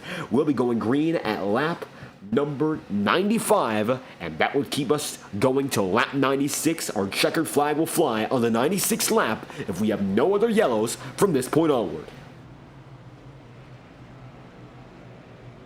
And the caution set to wave one more time. This is your first overtime attempt of 3 live on FTN. If you're joining us to watch the finish of this race, best time to come in. I've been your host all night long, and we'd like to give you a special offer here from iRacing and the eNASCAR community. First off, we got the QR code on your screen, the eNASCAR newsletter. If you want to check out all the recent eNASCAR news, stemming, of course, from series such as the eNASCAR Coca-Cola iRacing series, and over $300,000 prize pool, $100,000 to your grand champion at the end of season. Their season finale is Tuesday night, and it's going to be a fantastic one to watch, as another great season at the top level of oval sim racing has come and gone. If you want to join the battle, 2024 Road to Pro is still open. Road to Pro, part of the eNASCAR fold. The College Series started tonight with Daniel Falkingham winning, and it was a dramatic win over Anthony Burrows there, so huge win for the number I don't quite know, but Daniel Falkingham, who runs the number 54 machine in, of course, the Coke Series for Joe Gibbs Racing. He's been great there, having some solid runs, but he's going to be setting himself back to contender to fight with the best of the Road to Pro field, so a lot's going to be going on in the eNASCAR world. Keep a watch on that as we extend the offer to you, courtesy of our friends at iRacing and eNASCAR, and we'll send you back to the racing in just a moment. If you're joining, of course, for the first time tonight, I've been your host for the night's broadcast, David Kreutz. Great to have you all with us, as now the final laps are coming into play. 2-lap shootout, 25 rounds in. Regular season's been a blast, and this is the second race of the playoffs. Do or die for these drivers. Let's see what they can do to make it happen maybe a victory for Nito to keep that hot streak in the playoffs? Could Tom Wetmore come through for number 6, redemption from Daytona, or will Nick Tarbuck? Will it be, of course, Eric McFarland, Don Stevenson, all these drivers there in the picture as well, and it could be the number 4 machine, the 36, the 47, all still there with a chance at the end of the day. 3 laps to go. This time by, it's going to be Sam Nito up in front, Tom Wetmore up high on the front row too. Now we just have to make it to the white flag to make this race official, and that's the way it will all come down to the finish. Only a total now of 4 yellow flags on the day, stage break and a few for cause, and now we're getting ready for one last dash. The number 2 up in front. He's been the best driver so far in this playoff tour.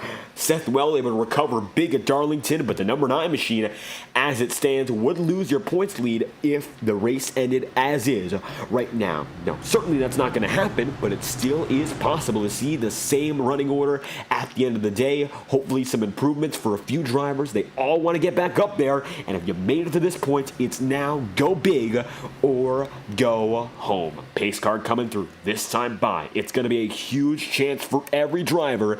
Now we'll see whether or not they are going to use it. 3 laps to go this time around. Talladega has given us over 94 laps of great racing, and now we're going to see 2 more to determine your race winner. Coming across the line this time by, it's going to be the number 2 machine of Sam Nito up in front of your top 5. It looks like 4 of which are still playoff eligible, so a win would be an awful lot if they want to get to the next round. Eric McFarland now playing spoiler up in front, and that's the way they roll. Coming down to the start-finish line all over again. Pace car is in to pit road. The rest of the field is organized, and now they're getting ready to finish this one off in style.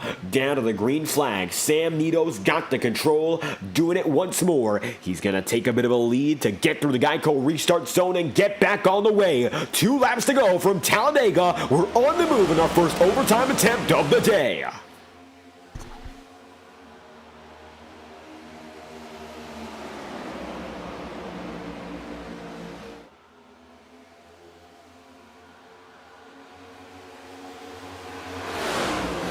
Down the back straightaway, number 51 of Tom Wetmore's got a huge run. Eric McFarland working very well with him, and all of a sudden the number 51 machine in the cards to maybe go for win number 6. Wetmore's got it up high. Jacob Fife drops it low, looks for a 3-wide move, and takes it 3 abreast as they go through turns 3 and 4. Wetmore blocking all 3 lanes, has that momentum, uses the middle groove to his advantage, gets the best of both worlds and sees Fife go high, blocks him yet again, and the 51 has the best spot, but Alvarez goes down low, and Guillermo Alvarez, looking to defend his plate racing crown, sees the white flag fly just ahead. 1 lap to go. This is the final lap, and it all comes down to this. Wetmore still up in front with Guillermo Alvarez right down low. Looks like all race some weaving and bobbing back and forth. Eric McFarland finds himself nearly in trouble, stays in clean. Alvarez now has the lead. Pushed once by Nito, maybe pushed twice, but Caitlin Heights coming through, and she's got speed as well.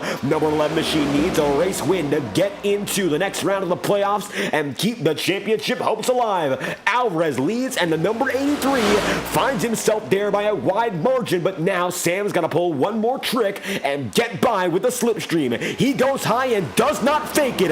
It will be a drag race, and another driver comes through. Caitlin Height goes top. It's going to be multiple drivers barreling to line, and the must-win driver gets it done. Caitlin Height out of nowhere slingshots high, and the number 11 comes back for her 3rd win of the season. She needed that one. Bottom of the 12 drivers in the playoffs, and she gets it done like it's nothing. Man, oh man, Caitlin Height pulls through, and she will win from Talladega. Fantastic job from Caitlin Height to pull off that last lap maneuver down the Alabama gang super stretch. She looked to be lost, and through the front stretch with some assistance from Seth Well, she came back when it mattered the most and now pulls herself in for a race win in Talladega. It is a revitalization of her chances at the title. Huge help from Seth all the way, and now the number 11 machine puts herself back in the picture, winning over Seth Well in second, Sam Nito then third, and Guillermo Alvarez position number 4. Jacob Fife rounds out your top 5 with Tom Wetmore then 6th, Alan Dobbs is going to be 7th, and it will be Don Stevenson 8th, with Cody Smith 9th, and Randy Fiash then in 10th. From there on out, going to be Nick Tarbuck in 11th, and Ross Cato 12th, Eric McFarland in 13th, and then Alan Rawell 14th. Kyle Cooper comes home in 15th with Trevor Trago then in 16th, and John Steele is 17th with Colin Gidman, position number 18. Bobby Ross pulls it through for 19th, final man on the lead lap. He won't be. Jorge Canales gets 19th at the end of the day. Ross fades down into 20th. Luis Caballero comes home 21st. It'll be Jay Ishman then in 22nd. Carson Bichtel 23rd. And Brad Patton 24th. And polar opposite results for the drivers who needed these race victories. Brad Patton, last on the order, was not able to recover. And now, tonight, Caitlin Height gets it done when it means the most. The number 11 executes and brings it down to burn down the house here in one of NASCAR's cathedrals of speed.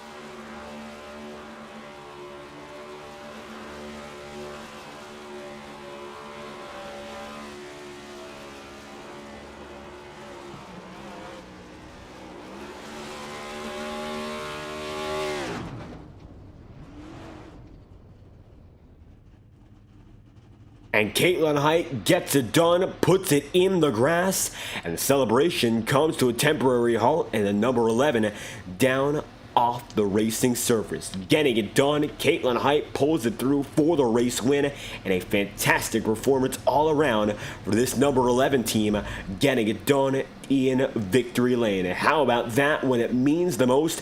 Caitlin gets it done and pulls through for the race win. How about that for the number 11 all the way to the top? And we'll get an interview with Caitlin Height here and now, your race winner, pulling it through. Race winner, round 25. Must-win situation. The playoffs once again excite. Let's get a word from your race winner right now as Caitlin Height gets it through, and the number 11 fought and clawed for this one till the very end, and in the final few hundred feet, get it done. Caitlin Height, race winner from Talladega. How about this race victory?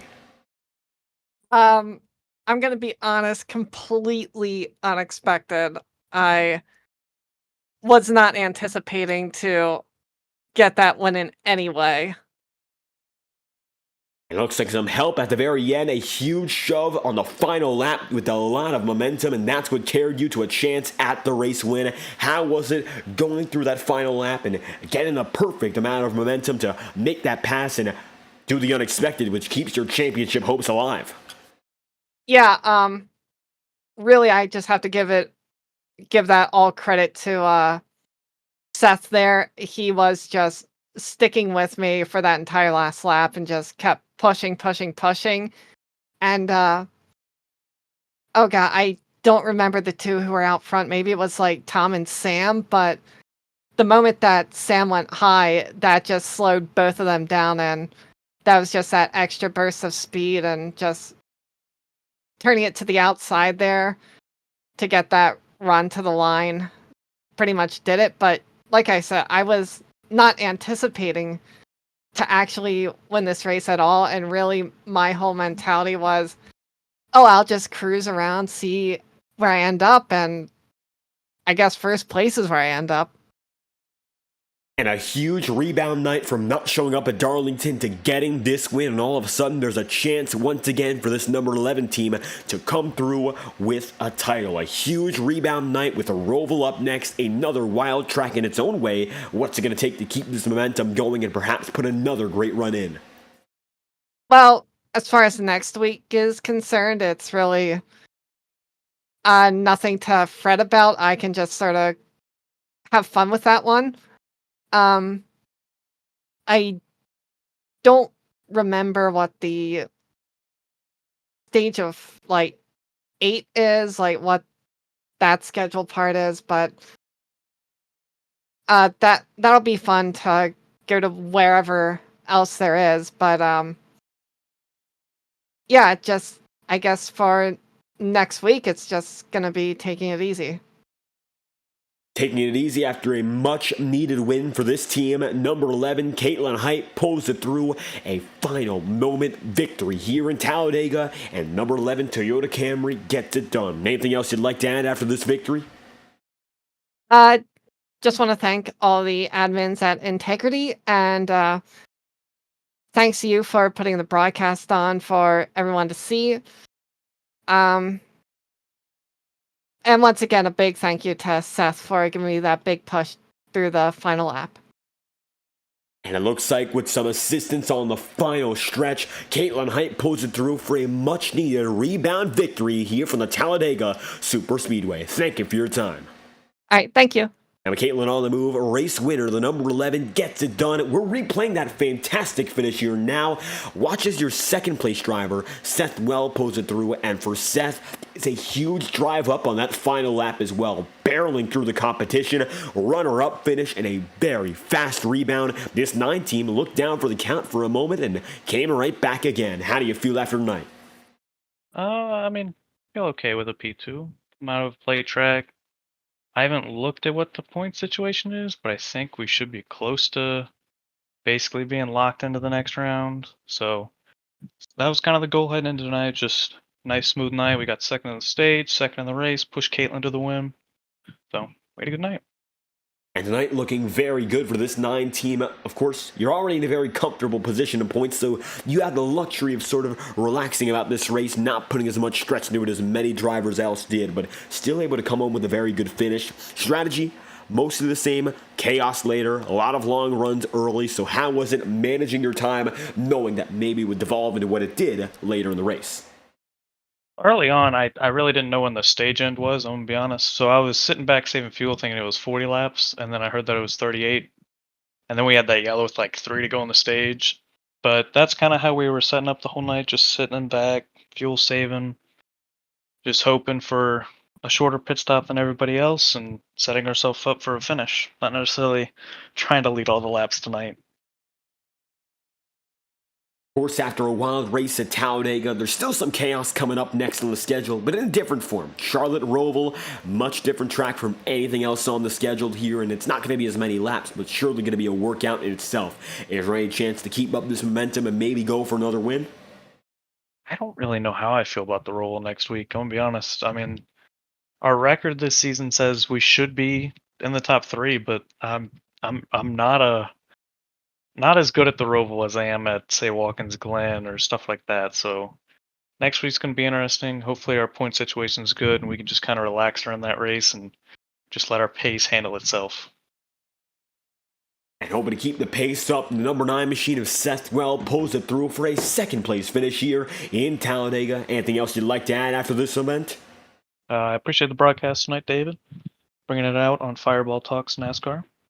Appreciate Integrity holding the race of the season. Appreciate the Nexus boys. And it was nice to have some green flag racing. So shout out to everybody in the race. I know it ended with a couple cautions, but at a plate track, we had a pretty clean race. So shout out to everybody tonight. And clean running early gives way to some overtime chaos with Seth Well pulling it through for second place here in round 25. Thank you for your time. I appreciate it, David. And with Seth on the move, one more driver here on the podium, which will be Sam Nito in that number 2 team, pulling it through for a top 3 finish yet again. Coming into tonight, very comfortable in the points situation, and another solid finish to back that up. Number 2 machine finishes 3rd tonight. How do you feel after this race? Yeah, I feel pretty good. How are you feeling? Well, feel good after watching this one. Looks like you were able to keep it up in front even with that overtime chaos and still came home with a nice podium. So how was it for you? Driver's seat, you got a much different perspective from us managing the race all night long. I don't know, man. I don't ever win these races, and I can see why. Like, I'm not very good at it. I just was in the right place at the right time. I gave Guillermo a shove, and I made my move a little too early. Slowed us both down a little too early. Well, not a little too early. Oh, way too early. And Katie and Seth passed us there. So, hindsight, if I wait another 5 seconds to make that move, I win the race, but I'll learn from it. I'm not disappointed with it.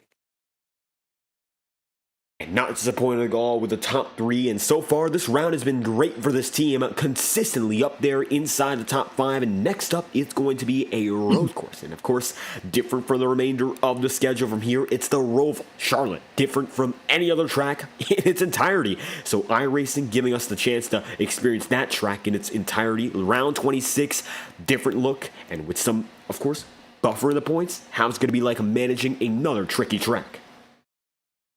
Well, I'm not good at road course racing at all. So, luckily, I've already got a win. And if I didn't have a win, I had 2 solid finishes. Probably would have been enough to get me through. I don't have to worry about this race coming up, which is a benefit because I'm just really not good on roads. So, I mean, I'll be out there running it. I need the practice on it, but I don't expect to be competing for a top 5. And with the big points buffer, no worry, heading into a very chaotic Charlotte Roval, another gamble of a track sees Sam Nito and the number 2 team come through third here in Talladega. Anything else you'd like to add after night's racing? Thank you guys for putting on the broadcast, Jacob, with doing the work with the league, and that's about it for me. And there we have it. Sam Nito pulls it through for a third place finish here in the second round of the playoffs. Thank you for your time. All right, thank you. Now, Sam on the move. That is your top 3 for tonight's racing. Sam Nito pulls it home third. Then just ahead of the Seth Llewellyn second. And Caitlin Height brings it home for the race win here in Talladega. Fantastic last lap action.